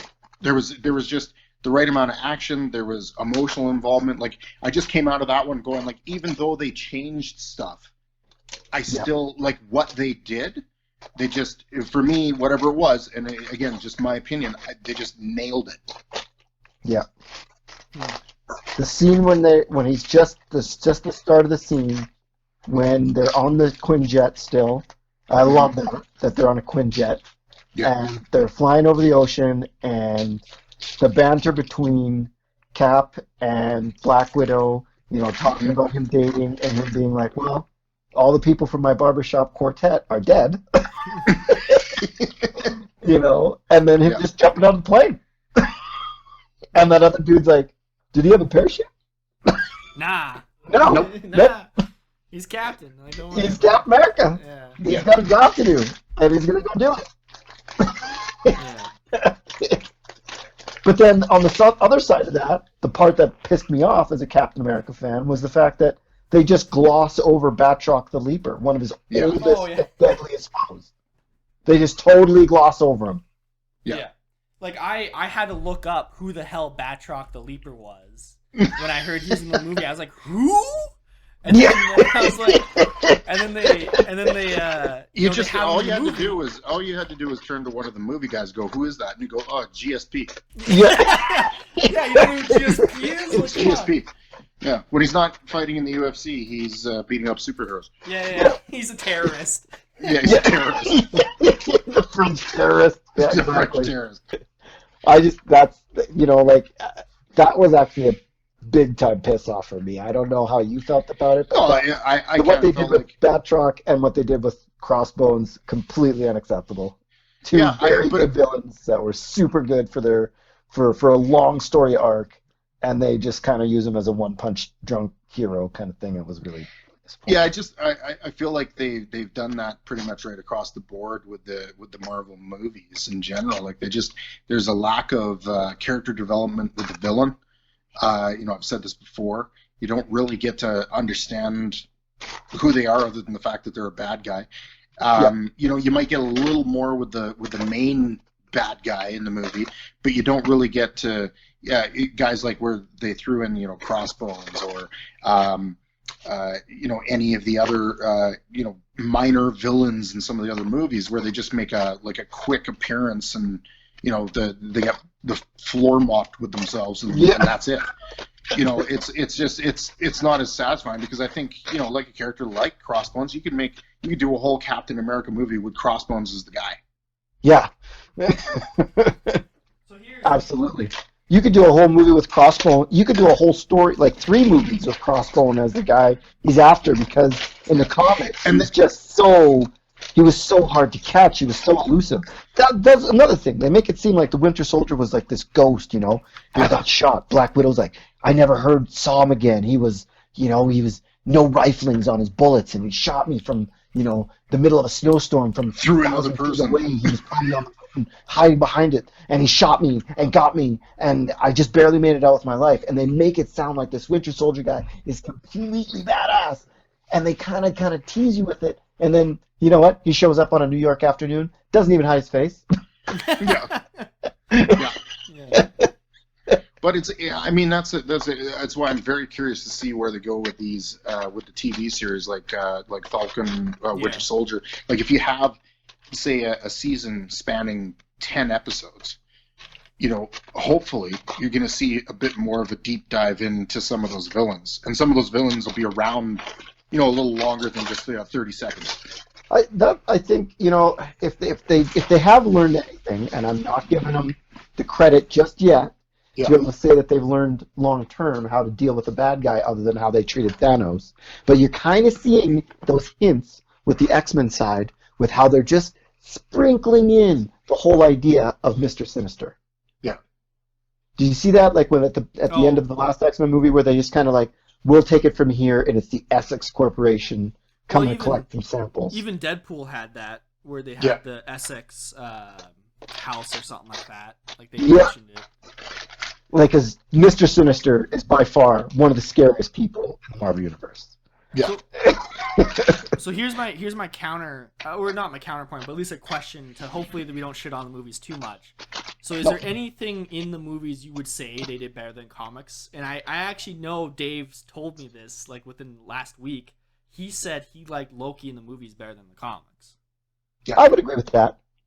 Because you're attached to him. Like, in the comics, you don't really get to see too much of who that guy is as a character, because unless you read a lot of the backstory comics that encompass who Loki is, you're not really getting a sense of who he and what he's truly capable of. But that's he's also, like, in the movies, he's also the only, like, well, I guess 2 things. Number 1, they nailed the casting. I think that's a big portion of it. I think couldn't have done a better job. When you have someone that's really invested in the character and fits the bill and is willing to really learn that character, you get something more, right? But as a quasi villain in the shows, he's been there since the beginning. Like he's made appearances throughout these 22 movies. So you've gotten to there's a backstory there, and there's there's some investment in that character. Yeah. So I feel like out of all of them, that's the one that they did a really good job with, because you got to see him more than once, and you got to go through all the highs and lows with him. Whereas the other ones are just like, the bad guy's Ultron. Who's Ultron? Oh, he's a robot, and he's really bad. Yeah. And then the Avengers beat him up. That's the robbery of, I would say, the movie kind of franchise in that same regard, is that you don't get the same kind of attachment to the villains because they just one-shot them. And it doesn't seem like they're as badass when they do that. Yeah. You know what I mean? Like, Mandarin is not just some drunk dude that gets dispatched in Iron Man. It's so frustrating because the Mandarin is like the worst villain that Iron Man has. Like the only one I can think of that had one shot and was still really good is Killmonger. Like I feel like waste of a good hero, waste of a great story arc, waste of a good villain. But I feel like it's one of those things where they gave him the time to actually like show his backstory and like gave him motivation and whatnot. Probably more than others. Yeah, like comparatively Definitely. at least, like Killmonger. Yeah. Like if you had to do top 3 villains, I would say absolutely. But again, it's like the Darth Maul syndrome. You have this great character. Yeah. You have this amazing story option that you can really explore, and you kill him at the end of the storyline and kind of And then you regret it, and you're like, oh, how do I Yeah. shoehorn this motherfucker into everything now? I was just gonna say, are you saying Darth Maul is a good character when he had like what 2 lines in Phantom Menace or something like that? Oh, he had so much potential. Yes, he had potential, but he wasn't a good character until they started fleshing him out, which I agree with you. They didn't realize until after they killed him. Exactly. But like, That's the problem. Like, they had this great opportunity. They're like, let's whack this guy. But like, I mean, if they were going to give him any more time, they would have had to cut in on Jar Jar time. Yeah. And then they shoehorn him in to the end of Solo. Yeah. Yeah. So going back to comics then. So like, I'm trying to think of like in my head who my favorite, like, not MCU villain is, but like who my favorite comic book villain is. And like, to me, thinking about it, most of the comic book villains I've heard, it's one of those weird things where it's like I never got them from day one. I always like I knew who Venom was. I knew who Green Goblin was. Like we talked about this beginning of this podcast. Like I knew Norman Osborn was Goblin the whole time. So like I've never had that like thing in the comic books where it's like I was invested in that villain. So like I'm like to me the movies like yeah it's just what it is in the comic books too. The villains are just there for them to punch and like it's the main story is behind the superhero, not the villain. No, see, and that's a good villain makes a good superhero. Like what is Captain America without the Red Skull? He's just a dude running around with a shield. He needs someone that's really equally as bad. And then when they don't do that, the heroes feel like they're kind of like phoning it in. I feel anyway. Like when you up the gambit a little bit, and this is where I think DC falls short in the sense that when they up the gambit, they always have more. Right? In Marvel, they lose a lot. Like sometimes someone dies. Sometimes someone's not around for 9 months. Because they're gone. Yeah. Like it happens a lot. And then, it's a big deal when, Jean Grey is gone. And now, to be fair, she's been killed like 9 or 10 times in the comic. See, that's and you're kind of like, she's always coming back. But I mean, when she's not in the comics for, 3 years, the stake was that she paid with her life, and that's where it ends for now. Anyway. And maybe that's the issue is that I've never had that issue of like, oh, that person's dead forever. Like I've always, since I've read comic books, was they're coming back. Like it's even Dave and I talked about this when we were talking about Kraven. Was like to him, Spider-Man was dead. Like you can talk about this, Dave. Yeah, I mean, I remember collecting those comics, and the first. As a young kid, and I'm reading through them, and I'm seeing Spider-Man get shot, and then the next panel is he's in a casket, and they're burying him, and then he doesn't show up for 3 issues, which is 3 months. And 3 issues is like 3 months. Mm-hmm. I mean, and that was like oh my God, they killed him. No, they didn't. Yeah. And it just felt like the stakes were a lot higher. And it's the same thing with the villains. Like, I mean, for the longest time, you didn't know who the Green Goblin was. Yeah. And then they outed him, right? And there was that like that shock factor. It was the same thing with when they brought his counterpart in the Hobgoblin. The Hobgoblin remained like anonymous for like the longest time, and even when they thought it was Ned Leeds, they still were sprinkling in little stuff like, oh, was he really? Yeah. And then like there were just a lot of things like Mr. Sinister. He didn't have really a background. He just showed up, and he's like running the Marauders. Yeah, and and just evil as hell, and you're like, what the hell's this guy's problem? Right? And why is he so interested in the Summers guys? And you have Apocalypse. You have these villains that showed up. You know nothing about them. Yep. And they're cool as hell. And they left it like that for long times. And they'd sprinkle in little stuff like Wolverine. For the majority of my comic collecting life, Wolverine was Logan, and that's all you knew. Yeah. Yep. Other than the fact that he lived forever. And now it's like everything has been fleshed out, and Apocalypse has had his own comic, and Essex has been explored, and we know who every villain is out there. Like, and that's part of the thing that I think that they're missing nowadays is like, who is the villain? Like, where like the mystery behind it. Mm-hmm. Yeah, Like I'm trying to think of like recent comics I've read, and like when I try to picture the villain, like oh that's the villain that really stuck out to me. I can't like the only one I can think of is the God Killer from Jason Aaron's run on Thor. Like Gore. that's the only villain I can think of that like sticks out in my head as like great villain. Like but like any other than that, can't think of anybody. Yeah, for me it was like I mean I have to say like obviously growing up a Spider-Man fan I always liked the Green Goblin, and the various iterations of him as they went through Harry Osborn and then his psychologist, I forget his name, and then it moved into the Hobgoblin and so on and so forth. But I was always fascinated. Like my top, if I were to pick like one villain I want to see, in a movie done right, whatever, is Mr. Sinister. Yeah, Mr. Sinister, hands he's off. awesome. The only way you're gonna get Mr. Sinister, like my prediction, is Deadpool 3, and he's gonna be a joke character, and he's gonna die in one shot. That's the only way I can see it. That would be the biggest waste of the most amazing villain. Yeah, if they bring, I'll tell you right now, if they do Deadpool 3, and they have Cable come back, and they somehow, some way, manage to convince Hugh Jackman to play Wolverine one last time. Just come in and then make the bad guy Mr. Sinister. I will not walk out of that movie disappointed. You say that, but I don't know, man. How can you? How could you? Like I don't consider the Deadpool movies a part of the Marvel Studios. Yeah. No, because I love that they call it out. If you're asking like, hey, what comic book movie you come out? Oh, every single Deadpool I've come out of. I'm like, that was amazing. Yeah.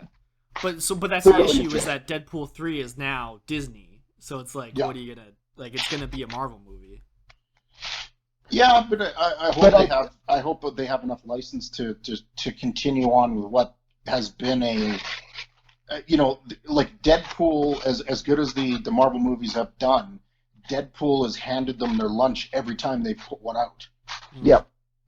And I think it would be I think Disney understands that Marvel, if left alone, makes better decisions. Marvel right? Or Kevin Feige? Oh, don't even get me started on that. I feel like there's disjointment with what he thinks is good and what Marvel thinks is good, and I think somewhere in the middle is something that's halfway decent, and I think that's where we've been.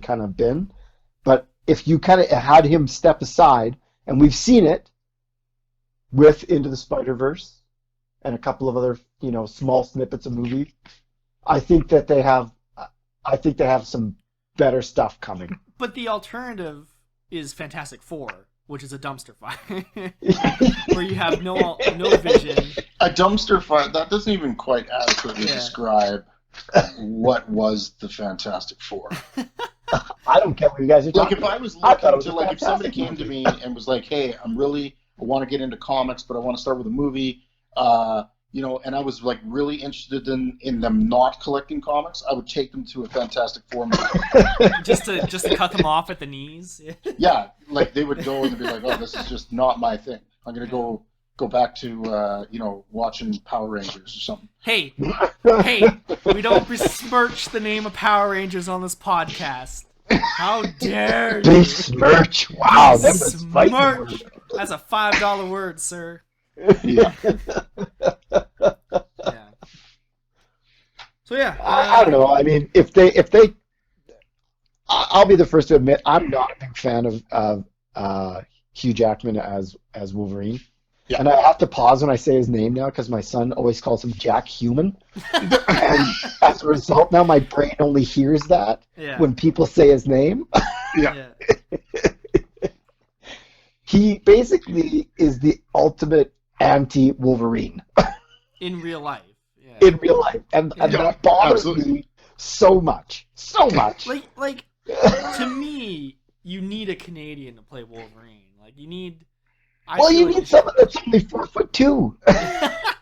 Apparently, my favorite theory was the guy from Letterkenny to play Wolverine. I guess he's Canadian. He's short. Like he'd be pretty good at it. That's the one I've Which heard. one is that? I love Leonard Kenny. I think it was the guy with the longer hair. They were talking about him playing Wolverine. Huh. I can't remember his name though.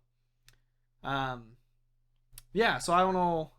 So yeah, I guess the real answer for how do you introduce somebody who likes the movies and the comics is just don't. Is what you guys are saying. Just don't. Well, it's just don't on so many levels. It's like don't because you're gonna go down a rabbit hole and it's gonna cost a lot of money. It's a lot of money. Or I don't have the time to explain to you the 30 years of my life. Yeah. Listen to this podcast instead. Yeah. Just go enjoy your movies. Yeah. Their movie-going experience. Yeah. Yeah. No, I think it's like anything. It's just a question of if I was to give anybody advice, it would be just talk to somebody that's obviously been a collector or been a fan of the genre for a while, and I mean there's the movies out there, so obviously you've got something to go on to say like, oh, I kind of like that character, or I like that character, and then it's just finding those stories that all good comic book characters have some run that defines their character. Yeah. And it's start there.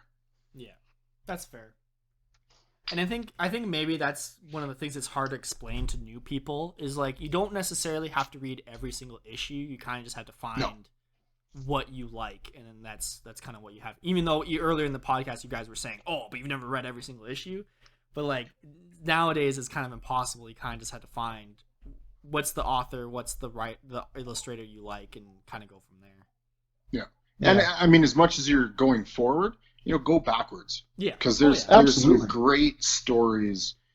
Even well before my time getting into collecting comics, there were great stories that were told that if you go back and read, they still hold up. That we're involved is because of those stories. Yeah. Yeah. Yeah. Like what's so going full circle here. What's the first like arc you read where you're like, man, that was so cool, I can't wait for the next thing? Like what's the first arc of a character you read that was like that? You want to know mine? Yeah. It's actually, now that I realize what you're talking about, my first two like really deep, life-changing, life-altering comic experiences that gave me that graphic novel Iron Man. Yeah, graphic novels. Yeah. And the second one was God Loves, Man Kills, X-Men graphic novel. I've never even heard of that. Yeah. Amazing graphic novel. Do you know who the writer was? Chris Claremont. Of course it was Claremont. Yeah. So be prepared for some heavy reading. Yeah. Yeah, it's some heavy stuff. Yeah. Dave, what's your first arc you can be like, that's the one? The first arc that for me was the Kraven's Last Hunt. That was the first time I ever saw what was, previously there were arcs. Like I remember, there was an arc in Amazing Spider-Man that went around to Spectacular Everything, was called Gang War, and it was where all of the Kingpin, the Rose, Hammerhead, all these crime lords were basically duking it out in the city, trying to take over as Kingpin. And there were these sprinklings of what you would call a story arc, but they weren't like a firm, like Kraven's Last Hunt was the first one I remember. It was Kraven's Last Hunt. It was 6 issues, and you couldn't have beat it with the writing, and the art by Mike Zeck was just amazing. And that hands down, like anytime I think when somebody says, hey, what story arc do you remember? What miniseries? That's the one that I always refer back to. Is Kraven's? Is Kraven? Yeah. Okay. Yeah. Those are two really, really good ones. But I mean, if you go into other comic, other titles, like for me, X-Men was probably, I would have to say, a pretty close tie, at least for me, was between Inferno because that's when I really first got into the X-Men. Yeah. And I would say the Genosha. Genosha was a little bit. That was such a good one, but it was really heavy. I've gone back and read some of those issues again, and I'm just like, wow. Yeah, they tackled some pretty strong deep stuff. Yeah. And so they were definitely. Again, that's part of that rereadability. Yeah, I can go back to those stories, and it still affects me. It still feels that way. Yeah. Daredevil with Typhoid Mary, another story arc that totally it gets to you on a level that I don't know if writing is like that in comics the same way, but like it's so deep and tackles such deep issues, and that's why I think I read a lot of those X-Men, because that was and everyone who kind of read comics during that time has those same kind of escapist. It was all about fantasy, and real life was actually pretty dark. And for me, it was no different. And so, like those comics were like they were fantasy, but there was still a lot of reality there. Yeah. Yeah. How about for yourself, Greg? Like the first one I can think of is Daniel. You're gonna laugh at me, Rod. It's Ghost Rider. I mean, you seem really kind of. He's so cool. He has a flaming skull for a head. Like Daniel, like to me, I mean, this is probably just because it was the first arc I ever read was Daniel Way Ghost Rider. Like he was like that to me was an amazing storyline. Like the only other comic book I can think of, and this may not fit in the category, is Watchmen, where it's like such a good story from start to finish that I was invested in from start to finish that I enjoyed. Yeah, Watchmen. Watchmen is such a it's such a work of art in the sense of the way that it's written. And this is, after watching that movie, I can say without question that the movie could not capture what the actual story that was going on in the comic was, and it didn't. No, it didn't. And that's one of those comics where if you read that comic and you watched that movie, you would be able to see the difference, and it was very stark. Yeah.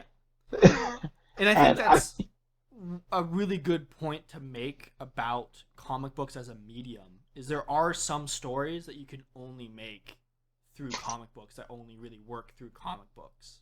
Yeah, like that was a perfect example of that. Yeah. So I figured, this is our first episode. Maybe we can do some like icebreakers to let our listeners know kind of like what our preferences are and going forward from that. So I figured we can kind of go through some questions and be like, hey, this is the kind of comic books I read and like characters I like type of thing. Mm-hmm. If you guys are interested. So like we'll go Dave to Rod. So Dave, who's your hands down favorite comic book character? Spider-Man. And why? Just from an early age, I just connected with who he was. He was the unpopular kid at school. Just the everyday life issues he was dealing with while trying to be a superhero, do the right things. It was just something about him. Plus, I just fell in love with his powers. I just thought they were awesome. Yeah, Rod, who you got? So, I'm completely all over the map. This is a really good kind of peek into my psyche, I guess, because I like the X-Men. I'm a huge fan of like their eclectic kind of team nature. So like Cyclops and Havoc, brothers, don't really get along, very similar but very different. Colossus, one of my favorite characters. Storm, amazing character, strong, powerful characters. And then I liked Captain America when it was just him by himself. And sometimes it was him and the Falcon, but it was truly him when he was on the road by himself, just kind of like being the everyman. I really liked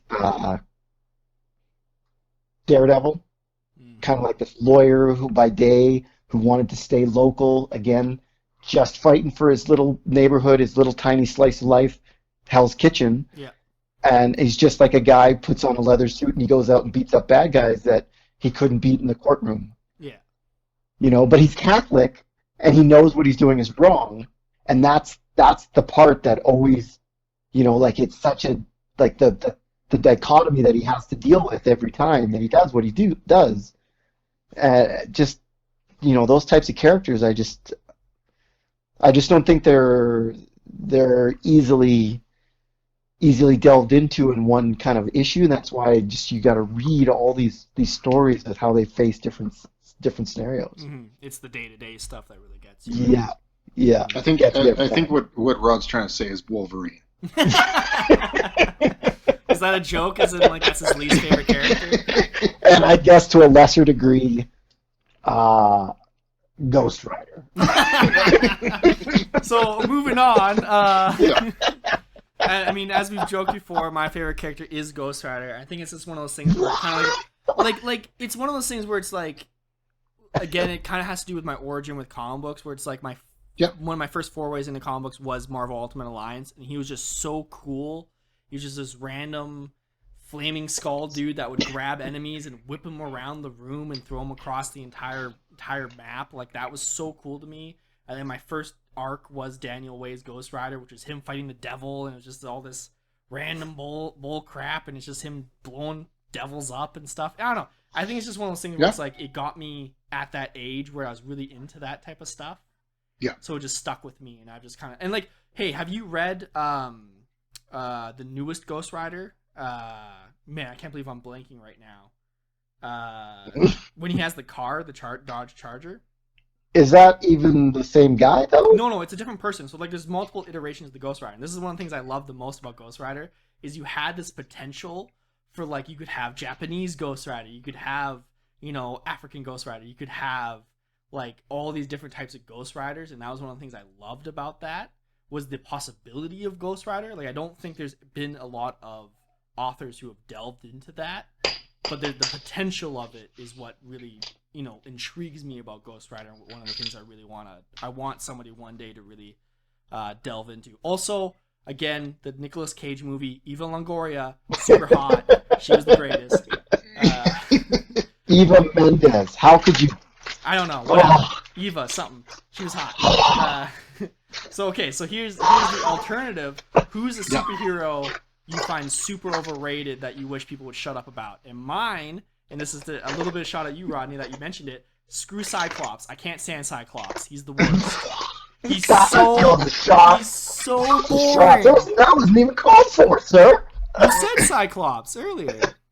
I did, but there's nothing wrong with Cyclops. He did nothing to you. He's so boring. Every iteration of Cyclops I've ever read or seen is him just whining about, like, oh, I'm the leader. Boo, boo, boo, boo, boo. Why can't we all just, follow my lead? But then he just shoots himself in the foot type of thing. Like, it's like, shut up, man. Nobody likes you. Well, mine is not Cyclops, and I wasn't going to say anything bad about Ghost Rider. You literally did! You literally did earlier! No, like, even outside of what you said, I still can't stand Cyclops. I don't understand why they keep trying to push Cyclops. I can't stand it. Yeah. We'll get into it. Okay, future episodes. Yeah. Dave, who's your least favorite, like, overblown character you can't stand? Also, side note for everybody listening, we are 100% Marvel fans. We don't talk about DC very often. if you haven't noticed at this point. Yeah. That's a whole other podcast. Yeah, that's something that's in itself. Yeah. I would say overblown character. I'm gonna actually say not somebody that I necessarily dislike, because I like the character, is Wolverine. Yeah. Because he just hit a point, much like Spider-Man did there for a while as well, where he was just in everything. Yeah, oversaturation. He was in the Avengers. He was on every X-Men team. He had his own comic. He was just all over the place. And I just felt like there was at one point it was like Wolverine fatigue. Yeah. Yep. Which they've even mentioned in the comics. They're like Wolverine's in everything. Yeah. Yeah. I think they got to that point with Deadpool too. I think they're starting to get to that saturation point where it's no longer fun. It's no longer interesting. It's Wolverine. Like to me, it's like some other characters. You know, it's like some people that are uninformed about Cyclops, where they would say that they don't understand him and they don't. It's just I think it's their misinformation. I think Wolverine it misunderstood because I don't find him a kind of character that can be super interesting when you oversaturate him. I get it; he's useful in certain situations, but when you go too far, it just feels like lazy writing. You're like, oh, I know it'll get people interested. Throw Wolverine on that team. Oh, now he's an Avenger. Now he's going into space. Now he's hanging out with Spider-Man. And you know what I mean? Like it's not even anything to do with his personality. Like it would be like, why would he be hanging out with a teenage kid? In Spider-Man, or why is he, all of a sudden trying to be a hero for the universe in Avengers? It's just not who he is. Yeah. Which is fair. Like I can see that. Like I love Wolverine, but yeah, I'll agree. He's in way too much stuff. Yeah, Rod, anybody else you want to mention that you think is overblown? Right now I think it's, Iron Man. Yeah. I think Iron Man is getting to that. After the original Civil War, in the comics, it was definitely him for sure. Mm-hmm. I just felt like they were just shoehorning him into every single position. And he's an interesting character. It's a very interesting dichotomy that he's got to deal with. And when they do that, it just kind of takes away from it. Mm-hmm. And I felt like that happened to him in After Civil War. Yeah, I feel like that even happens in the MCU, where everybody said, like, every MCU movie says, like, oh, Iron Man's the greatest superhero of all time. But I'm just like, wait, what? Like, he's okay. Like, he's okay. I just while we were sitting here talking, I just thought of the one that just absolutely is the pinnacle of the pinnacle of my disdain. Is Venom. Right now, that's yeah. You know what? I know it's an unpopular opinion, but I cannot stand the time. Really? I hate it. I just, it was such a great character when he came out. Yeah. And then he got popular, and then there is a character that just. Like it just seems like they just don't know what to do with him. He was Venom Space Knight at one point. He was part of the Guardians of the Galaxy. He was running around doing all I'm so venomed out, and he's not even Venom anymore. The Venom that was the original character Eddie Brock. It was Eddie Brock and was a villain of Spider-Man. Yeah. But he wasn't your traditional villain that was just like, I'm running amok doing bad things. He just hated Peter Parker and Spider-Man. Yeah. Yeah. That was it. And that was what made him interesting, is like he just didn't considered everybody else innocents. But it was Spider-Man, Peter Parker that he had to get to, and then where they took the character, and then he just was in everything, and he was just a character. I was like, I could just if they just got rid of him altogether, I could care less. Yeah. And now you have symbiote gods fighting each other. Yeah. That was another thing. Like, he started off as something that Peter thought up during Secret Wars. Yeah. He was just a suit that he needed because they were fighting on this battle world, and he was in his underwear. Changing his clothes. He ran out of clothes, and he needed to wear something. Yeah. So when he got back to Earth and he brought the symbiote with him, and it was draining his life force, that was a whole story, and it was amazingly interesting. And if it ever got out, it would pose a huge threat to the population and or Peter Parker. Yeah. And now it's like this: he's a planet, and there's a god, and it's just like, could you imagine finding somebody who loved Tom Hardy's Venom and then trying to explain to them that the only reason Venom exists is because Peter Parker was just in his underwear and needed a suit? Yeah, that's the only reason Venom exists. Yeah. Yeah. That's the craziness of comics. Yeah. Yeah. So my next question is there one writer that no matter what they write, you will for sure read it? And I'll let Rod start that one off, unless you need me to go first. Uh, I feel like I'm outspoken about my old school ways, so I might as well. Mark Waid, Mm-hmm. Mark Wade's uh, good. he's just amazing. Kingdom Come, amazing. And I'm not a DC fan, but the way he wrote those characters is just so powerful. Um, just amazing. Mm-hmm. Chris Claremont, probably. I mean, he's proven quite well this last year with the way that they've rewritten the X-Men and kind of his thought process. Um, yeah, Jim Lee. Yeah. Dave, you got anybody? Yeah, I would say right now, like as far as somebody that's really impressed me was Jason Aaron's. Yeah, he's great. He has just done an amazing job on Thor, doing a really interesting run on Avengers right now. I thought Jonathan Hickman, Yeah. Yeah, another good one. Really well done writing. I think as far as I can't think of too many old school ones. I mean, Claremont was always good just because he was iconic for some of the storylines that he created for the X-Men. But I would say those two really stick out for me right now. I think personally, I'm not a huge Bendis fan, what? but I will say this.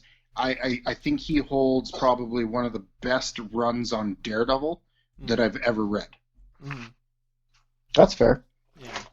Like, so that my counterpoint is, like, I love Bendis, and that's probably because Bendis was one of the first, like, he wrote Ultimate Spider-Man, so obviously I'm gonna love Bendis. But, like, I find everything he writes, I appreciate his voice and the character development he brings. And so it's interesting because, like, it's interesting that, and Dave's gonna laugh at me for this, I love Bendis.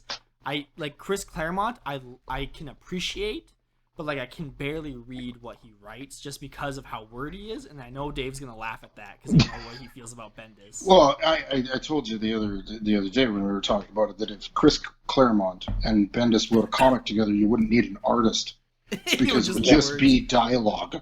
Yep. Yeah. And it'd be amazing. It would be amazing. Actually, It just might. Yeah. It would just be a book at that point. But yeah. Yeah. I think the only other writer I can really think, like Jason Aaron for sure. I'll read. Like the only thing I didn't like was I found his run on Avengers was a little bit rough. Like he had the escalation, but then it just kind of faltered. Mm-hmm. And then other than that, like I used to like Joss Whedon. Like Joss Whedon used to be so good. And then like Frank Miller is so hit and miss. Like Frank Miller, when he has a good run, is amazing. But then the other runs he does is like, what's happening, man? Like, I don't understand what happened. Yeah. Like, yeah, Frank Miller. Like, you just compare Dark Knight Returns to Dark Knight Strikes Back, and it's like, what's going on? Yeah. Yeah. Frank Miller, actually, that's a good one. Good for you. Yeah. Good art. Oh, man, if I didn't mention Frank Miller, my dad would have disowned me. Like my dad's the biggest Frank Miller fan of all time, so there you go. That shows my influence, I guess. That is some influence. That's some strong influence right strong there. Influence, yeah. Any other questions? I don't know. Do you guys have any other questions you think would be good to establish? I'll say artist. So many good artists. Yeah, Bagley. I love Bagley, and again, that's because of Ultimate. But like, I love Bagley.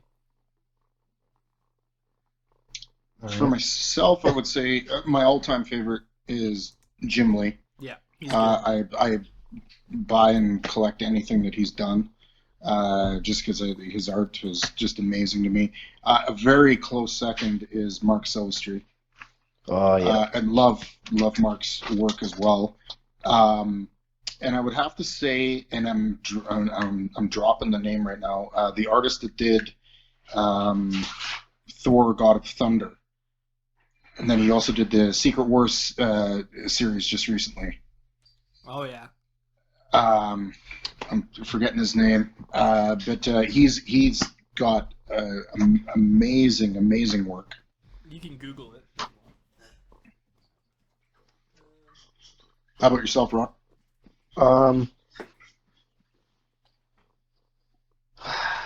there's so many. Salvador LaRocca, Jim Lee, Mark Silverstreet, Mike Diodato, Will Spataccio. I know you're going to say Rob Liefeld, so you might as well just... Just get it out of the Well, what way. about his feet? Yeah. I mean, nobody cares about ankles. Yeah. Ankles and wrists. Everyone's got a Ankles, receding wrists, or hairline any- at some point. Or any gun. And I mean, Pouches. Yeah, no superhero is complete without pouches.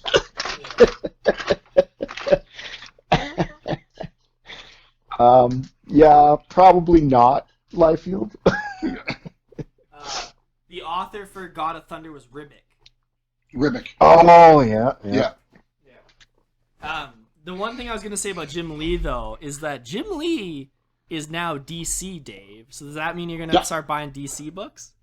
No. I have DC books that are drawn by Jim Lee, yes. Gasp. Yeah, I don't read them. I don't read them. I just look at them. I just look at the art. I just bought it for the art, not the article. Yeah. Yeah. Yeah, hide them under your bed. It's tasteful. It's tasteful. It's so tasteful. Hide them under your bed. Don't let your mom see. Yeah. Dave, I saw these under your bed. Are you a DC fan?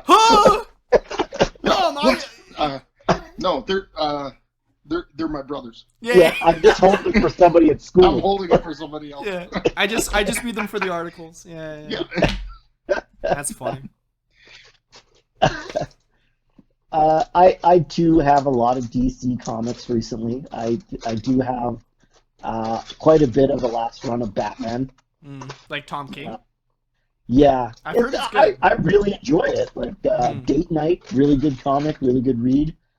But I think that they kind of always do that kind of Batman Superman dichotomy kind of story. Yeah, it's kind of played out for me, but I do like some of the fresh kind of, with him and Catwoman being married. It adds a whole new dynamic, and it's entertaining to read. Yeah. I think the whole thing between him and Superman is interesting. I like the way they play off of each other. Yeah. But I think at the end of the day, we all know that Batman's far more of an interesting character. Oh yeah, hands down. And it just adds to it when he's out in the world and his comics. I just feel like they seem to read better. I mean, that's the thing, and I don't want to get down the whole rabbit hole with DC, but I just feel like they always kind of have this. Superman has every single power that every other hero has. And it's just like, no matter what the odds are, he's going to win. Yeah. I mean, you can just, the interesting thing is you can kind of say that about any superhero, but it feels like Superman is just like, how do you ever beat him? Yeah, it just feels like there's no way. He's smarter than you, he's faster, he's stronger. I could make a joke about falling off a horse right now, but I'll just leave it at that. Like falling off a horse. Poor Christopher Reeve. Oh. Like the only DC one I really read is Jeff Johns' Aquaman. Like New 52 Aquaman. Holy really crap! enjoy. Do you get anything right? No, I 100% don't. I think the only reason Dave invited you on here was to make fun of me, so he didn't have to. You're throwing me under the bus here, Greg. Well, then speak up, Dave. I actually that first run with John's writing Aquaman with the series basically that is somewhat turned into the movie. Yeah. I really actually quite enjoyed. Yeah, New 52 is really good. Are you guys being serious? It's really no. good. I'm just saying that first story arc. I'm not saying anything else. Yeah. Because I'm confused. Aquaman is now as strong as Superman. He's bulletproof. He can fly, apparently. Yeah. The only way to make Aquaman cool was to give him good powers. Yeah, they made him Superman. Yeah, the only basically, way he's Fish Superman. Fish Superman. That is accurate. Hey, can Superman talk to lobsters? I don't think so. I bet you if he tried, he could. He's better. He's better than Superman. Confirmed. We confirmed. That's true. He is Superman. He probably can talk to fish. He probably can. He has all He those just doesn't animals say that Fortress because of I mean, Solitude. really, if he did say that, how do you think Aquaman would feel? He's like the one thing I got. Yeah. He needs blue kryptonite. If there's blue kryptonite, then he can talk to fish. You know. Yes. Yeah. This is the part of the podcast where we trash DC. Yeah, there we go. We gotta make it a tradition. Yeah. No, you know what? I mean, talking about DC, the only thing that's ever kept me from collecting DC is I got into comics mainly through Marvel, but later on, like I very much like Green Lantern, but I just don't understand what's going on in their whole universe thing What do you that mean? they got going on. You sound like a non-comic book person, right? I only watched the Ryan Reynolds movie. Really, What's happening? I'm really trying to sound like a non-comic book person when I'm talking about DC. Yeah. How can you be a real comic book fan if you don't read every single issue of Superman? What are you talking about? Yeah. Well, a real comic book fan doesn't read DC, so... Well, okay, so this helps my argument of graphic novels are better, because let me list you some graphic novels that are amazing from DC. You have Year One Batman. You said DC. Dark Knight Returns. You have Watchmen is technically DC, and that's amazing. Yeah. You have I can't remember any of them off the top of my head. I'll start reading those characters when Marvel buys DC. Oh jeez. That's funny. Did you guys ever watch Justice League or Justice League Unlimited or anything like that? I've never missed an issue. Never missed an episode. Okay. Never missed an episode. Like that was to me that was amazing. Like I loved that. I will admit you are absolutely right, Craig. Their animated series are unmatched. Yeah. Marvel has nothing on them there. 217 in the podcast, Rod finally agrees with me. Just want to mark that for future reference. It only took 2 hours. Yeah. It ononly took 2 hours and cartoons. Yeah. We're not even talking about comic books anymore. I don't understand how they went from Justice League and Justice League Unlimited, and even Young Justice is amazing. I don't know if you ever seen Young Justice. Yeah, Young Justice, very good. Again, but this is where the problem lies. There's no follow through. It feels like it started off really strong, and then it doesn't translate well. Like they drop the ball. It's like they're a victim of their own successes in some senses there, and it just. I don't know. It just doesn't feel like they got the follow through with some of the story arcs. Like, why did they not follow through with the Justice League Young Justice for almost 2 years? Yeah. Right? It just seemed like they didn't know what to do. They were directionless, but they're still pumping out really good, solid movies. And it doesn't make sense to me. Like they have a really good opportunity to make some really good stuff, and then it just doesn't follow through. Sorry, for the listeners, not the DC movies, the DC animated DC movies are terrible. The DC animated movies, to be clear. Yeah. Yeah. But the movies are great. Like Bruce Timm's, stuff is amazing. As long as he's producing it, I'm sure it will be fantastic. Yeah. So speaking of movies, and I guess going back to Marvel, we can kind of keep going with the question thing. What is your favorite Marvel movie? Is it just Winter Soldier, or do you have any other one that competes?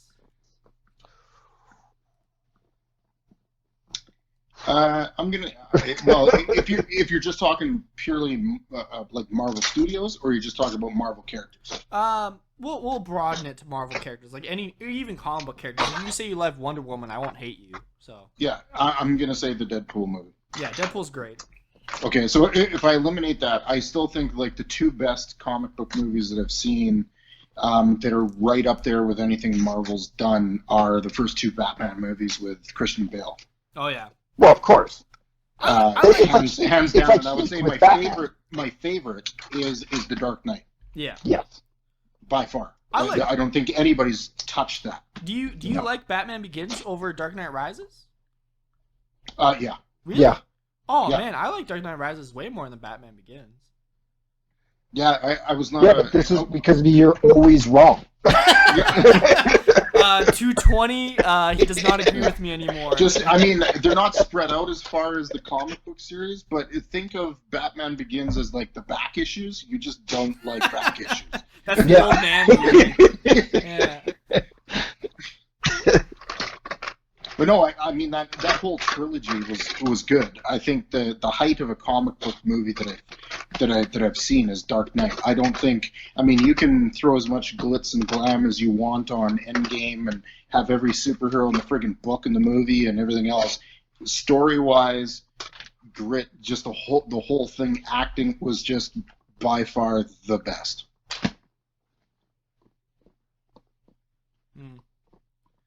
Like, yeah, the only one I can say that like would compete would be maybe Captain America trilogy. So like Captain America 1, Winter Soldier, and then Civil War. I feel like is a pretty good contender. Pretty close. But I would still say, yeah, Dark Knight would be better. Like if I had to choose like Desert Island, what trilogy would you pick? I would pick Dark Knight for sure. Like but like And if it's a I have movie to, trilogy we're looking for? or no, I'm saying just comic book specifically. Like that's a whole different conversation. What movie series would you pick? Like if I had to pick a Marvel movie, I would say my top favorite. Like Ragnarok is one of my favorite, but that's also because I lean more towards comedies than I do action. Like if you can make me laugh, you usually have me sold. Like you'll get my money. So Yeah, but I mean, that's now you got. I don't. I would have to really think about it. What trilogy I like, because it all depends. Some days I'm like 100%, hands down Captain America, and then some days you're saying like, Dark Knight was really good. It's really compelling. It's just a great story. Mm-hmm. Yeah. But like sometimes when you watch it though, does it really stand up? So I think I'm arguing with myself over here, so you just come back to me. So here's the counter to this argument is what's the one movie that you can't stand you'll never watch again type of thing. Like I don't think I'll ever watch Justice League again. Like I can't stand that. Oh, it was so really. See, and I watch it because when I watch it, I'm like, these are a lot of mistakes. Yeah. What superhero movie can I go? Oh. I guess you have the really old stuff like Fantastic Four and like Daredevil. And yeah, I mean those. Yeah, I mean out of the more like if you were to say limit this down to Marvel, the 22 movies that made up the story arc. The one I could do without. I would honestly have to say would probably be Captain Marvel. Yeah. Captain Marvel is it's really disjointed.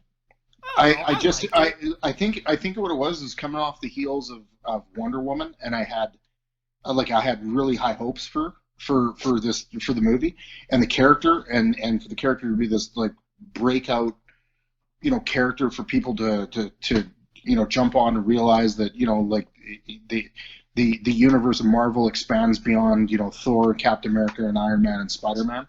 Here's a great example of a female character that kicks a lot of ass and is a really good character. And I just felt like the movie just didn't live up to it. No. See, I don't know. I didn't mind it. Like I thought it was just kind of like a generic Marvel MCU origin story. Like if you compare it to like Captain America 1 and Iron Man 1 and all those type of ones, like it was fine.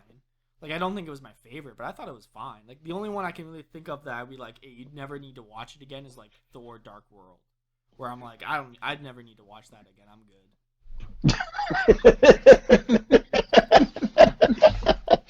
No, I got it. Like, it was just boring. Was the problem? It's kind of like the Infinity War. What's wrong with Infinity War? I love Infinity War. Well, here's the thing about the Infinity War. Just the short thing is, movie was the movie. It was a movie. You get to the end. You have this Snap. you know, you have the snap. People are turning into dust. And I'm sitting in a theater with a bunch of people crying like they're never going to see Spider-Man again. I'm going, like, there's another one, right? Like there hasn't been a Marvel movie that ended with, the bad guy won. Yeah. That's it. The end. There was another one. They were going to come back and put things back to normal. I don't know. I mean, for me, it was just, I think Captain Marvel, not saying like I didn't enjoy the movie. I'm just saying like I could just not ever have to watch that again either. Yeah, I can see that. Now, my thing with Captain Marvel, I was really excited for Captain Marvel. Mm-hmm. I can openly admit that. I was super excited for Captain Marvel to make her debut into the MCU. I was super stoked when they announced it. I was super stoked when they were following through. I even was like super stoked when they showed some of the preliminary images of her suit being completely wrong. I was like super psyched. And I was one of those guys who was like, huh. So you went with a different direction than a good movie, huh? Yeah. I feel like you had all of the opportunity to make a great movie, and you're just like, let's phone it in. I think we good if we phone it in. What do you think? And Kevin was like, yeah, we're good. It sounds like you're saying like, really, for anybody that is a fan of Captain Marvel movie, is like you should thank your lucky stars that Nicolas Cage was in those Ghost Rider movies, or else he was great. Or else Captain Marvel might be down there at the bottom. Hey, I'll admit, Spirit of Vengeance is one of the worst movies of all time. That's a movie so bad, I forgot it existed because I fell asleep watching it. Yeah, I remember hearing somebody talk about how horrible it was, and then it was literally one of those movies that you watch and you go, that is just 2 hours of my life I'm not getting back. Yeah, Ghost Rider Spirit of Vengeance is one of the worst movies of all time. I'll admit that. I'll admit that. Yeah. And when I watched it, I was like, again, in the theater, people are like, man, this is going to be so good. And I left going, I don't want anyone to know. Yeah. Why is that guy wearing a hood and sunglasses in the theater? Yeah. I was like, I honestly felt like I've been robbed. I think my favorite part of going to any of these movies was I went to Captain America, the first one, First Avenger. We're sitting in the theater, people are, talking, getting all ready for this movie to come out. Theater goes dark. Movie starts to come on, and my brother screams, like top of his lungs in the theater, "Bring on Sergeant Canada!" Yeah. And I couldn't enjoy the rest of the movie because I couldn't stop thinking about that. Sergeant Canada. Yeah. That's funny. The only movie I think when I left the theater and I was truly like super like I want to write a letter. Yeah. I want to talk to somebody. I feel like my opinion matters, and this is some bullshit.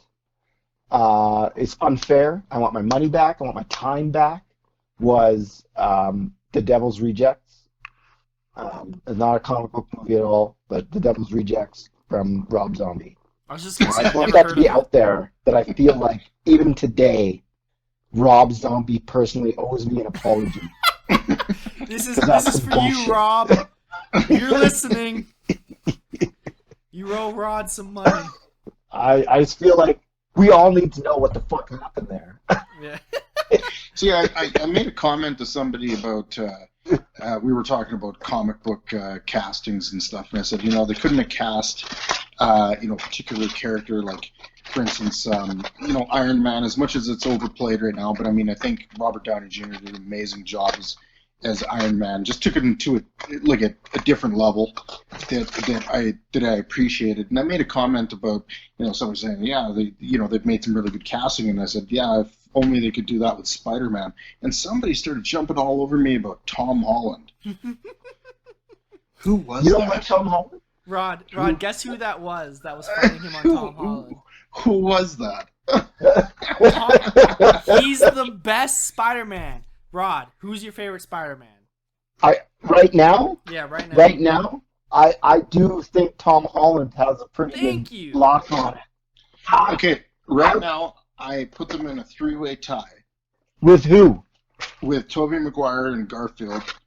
I would like to personally say that I'm disappointed that you would think Tobey Maguire still is in there. Hear me out. Hear me out. If Tom Holland stops talking about his audition, about how he did a real flip, so this is the thing. Then Tom Holland is the number one. So this is the thing. If I have to hear that story one more time, Dave he's doesn't trying to convince you that he is actually a superhero. So here's the thing: is Dave is just so jealous that this child can do a flip that he's just mad that he can't do a flip. Well, yeah, there's a little bit of jealousy. Because I mean, if I tried a backflip or if just flip, if I tried to do just a forward roll on the floor, I would probably break something. So you don't hate Tom Holland as Spider-Man, you just hate Tom Holland as a person. No, I don't like him as Spider-Man. But like, until he stops telling that story. But you didn't say anything about him as Spider-Man, you just say hit him as a person. No, it was his audition as Spider-Man. But that has nothing to do I with feel like movies. Peter Parker wouldn't talk like that. Like, my only issue with Tom Holland's Spider-Man is just that it's basically Miles Morales' storyline, but they just forced a white person into it. Like, that's my only issue with... Like, that's You're my not biggest wrong. issue. Like, that's my biggest issue. You're absolutely not wrong. But, like, other than that, he's fine. And, I mean, they couldn't have been, they couldn't have gone, more white than a British guy. Yeah. The ultimate white. Yeah. And that's why Spider-Verse is the best Spider-Man movie. All kidding aside, obviously Tom Holland's, the best one. I still don't think he's amazing at it. But he's definitely the best one that they've had thus far. But this is my caveat though, is that they make him too much like a baby Iron Man. Yeah. Oh yeah. Like I feel like they just keep like. Iron I Spider. get what they're doing with the MCU is like it all rests on Iron Man's shoulders, but he didn't do it on his own. No, and I don't understand that always bugs me when they do that and they make like one character almost more important than the collective. Like, it feels like what happened was they made all the movies, and then they listened to the fans, and the fans were like, we like Iron Man, and so they retroactively said, oh, Iron Man's the most important character. Yeah, but I think that's garbage. But when you watch the movies, he's okay, but he's not the most important character. No. I'm not going to say he's the most important character, but... What? But every single time he's on the screen, according to the Disney Marvel Studios, makeup of every one of these movies, he's usually very funny. Yeah. I don't doubt that. And that's why people gravitate towards him. But like, if you use that logic, then Drax should be the most popular character. Yeah, he probably is one of the most popular characters. I feel like you could not beat that line. The second one. Wait, which one? Give it to me. When he's like, "You can't see me because I'm invisible." Yeah. I've been watching you guys for 2 hours. And then Mantis shows up. Oh, hey, Drax. Oh, shit. Yeah, he's like, hey, you broke my concentration. That's how come you can see me. Yeah. He's like, what? I still my favorite with him was when they said Star-Lord cracks a joke and he's like, oh, it's over your head, and he's like, no, it isn't. Yeah. Nothing would get over my head. My reflexes are too fast. Yeah, that established him as the best character in Guardians of the Galaxy. Absolutely. Yeah. Absolutely. Because, he sums up the entire second movie by saying, Mantis, you are beautiful. on the inside. Yeah. He's like super excited about it. How unattractive she is. She's like, you are. He's like just so unattractive. Yeah. When he thinks she's kissing him and he starts throwing up. So that's the next question, I guess, is what's your most anticipated movie coming up now? In the future? Like, almost everything's delayed, but like, what's the one that's like, oh man, I need to see that? And why is it Guardians 3? No, just kidding. Yeah. If I had to hazard a guess, why is it Guardians 3? Yeah, why is it Guardians 3? Or even Thor Love and Thunder. The one that I'm most excited about, because I think now that they've got past the origin story kind of thing, is Black Panther 2. Oh yeah, Black Panther 2. I really enjoyed the first one, and like most of the first ones, I got to get through that origin story crap so that everybody's kind of up to speed. Now that it's out of the way, now it's just going to be pure story. Hopefully a great villain. It's a good character. Great character. I'm very much looking forward to that one. Yep, that's a definitely a good one. What about you, Greg? I'm very curious as to James Gunn's take on Suicide Squad. Like, I feel like, but no, like here's the thing is like I'm curious to see what he's gonna do with it. You had your chance. I had my chance. Yeah, whatever. Like, I meant to say Birds of Prey. Yeah. More specifically. Hey, that was Harley Quinn. That was Harley Quinn in the Birds of Prey, mind you, sir. My good sir. Yeah, right. Yeah. Here's your shoehorn. Yeah. I'm just curious to see what he does with it, right? Because it's like, he's the type of guy that was gonna kill off 20 characters within the first 5 minutes. So it's like I'm curious to see how that goes. Will it be the Joker? I can see him taking Jared Leto out back and just shooting him. Like, there's a chance. Jared Leto was playing the Joker. He was. I was not aware of that. I get it now. I feel like that whole, like, I think that's a little too close to comfort for Jared Leto to be able to do that. So he must be sorry, first of all, because I think you're a great actor, and I'm looking forward to Morbius. Yeah. Oh, I can't tell if that's sarcasm. I don't know you. No, I'm telling the truth.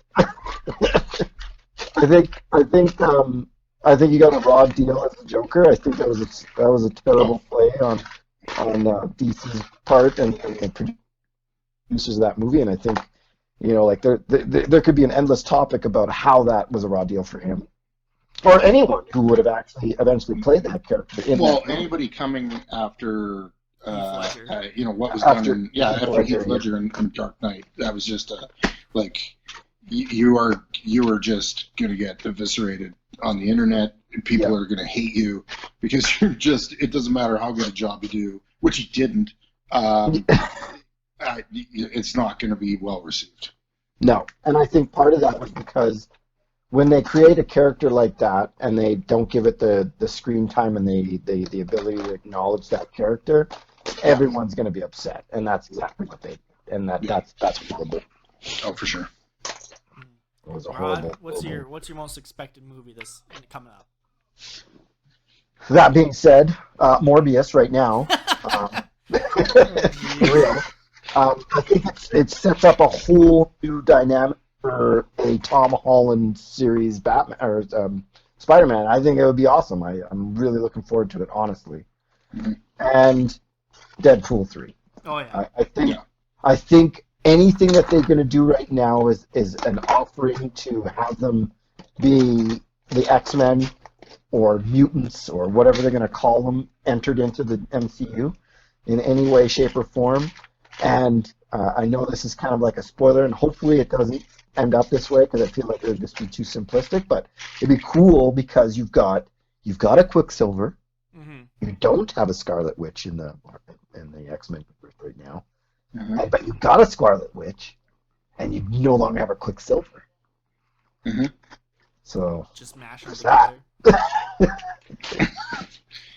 Like, but I don't see how X-Men, like the Fox Quicksilver, could mash with the MCU Scarlet Witch. Like, I don't see how that would mesh well.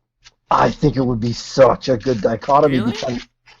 Because she's so straight-laced and he's such a just a crazy person, and then the whole idea that they're supposed to be brother and sister, and then they just really know each other. It would be hilarious, I think. Yeah. I guess it would be funny, especially if the Deadpool people are doing it. It'd be pretty funny. Yeah. Oh yeah. Yeah.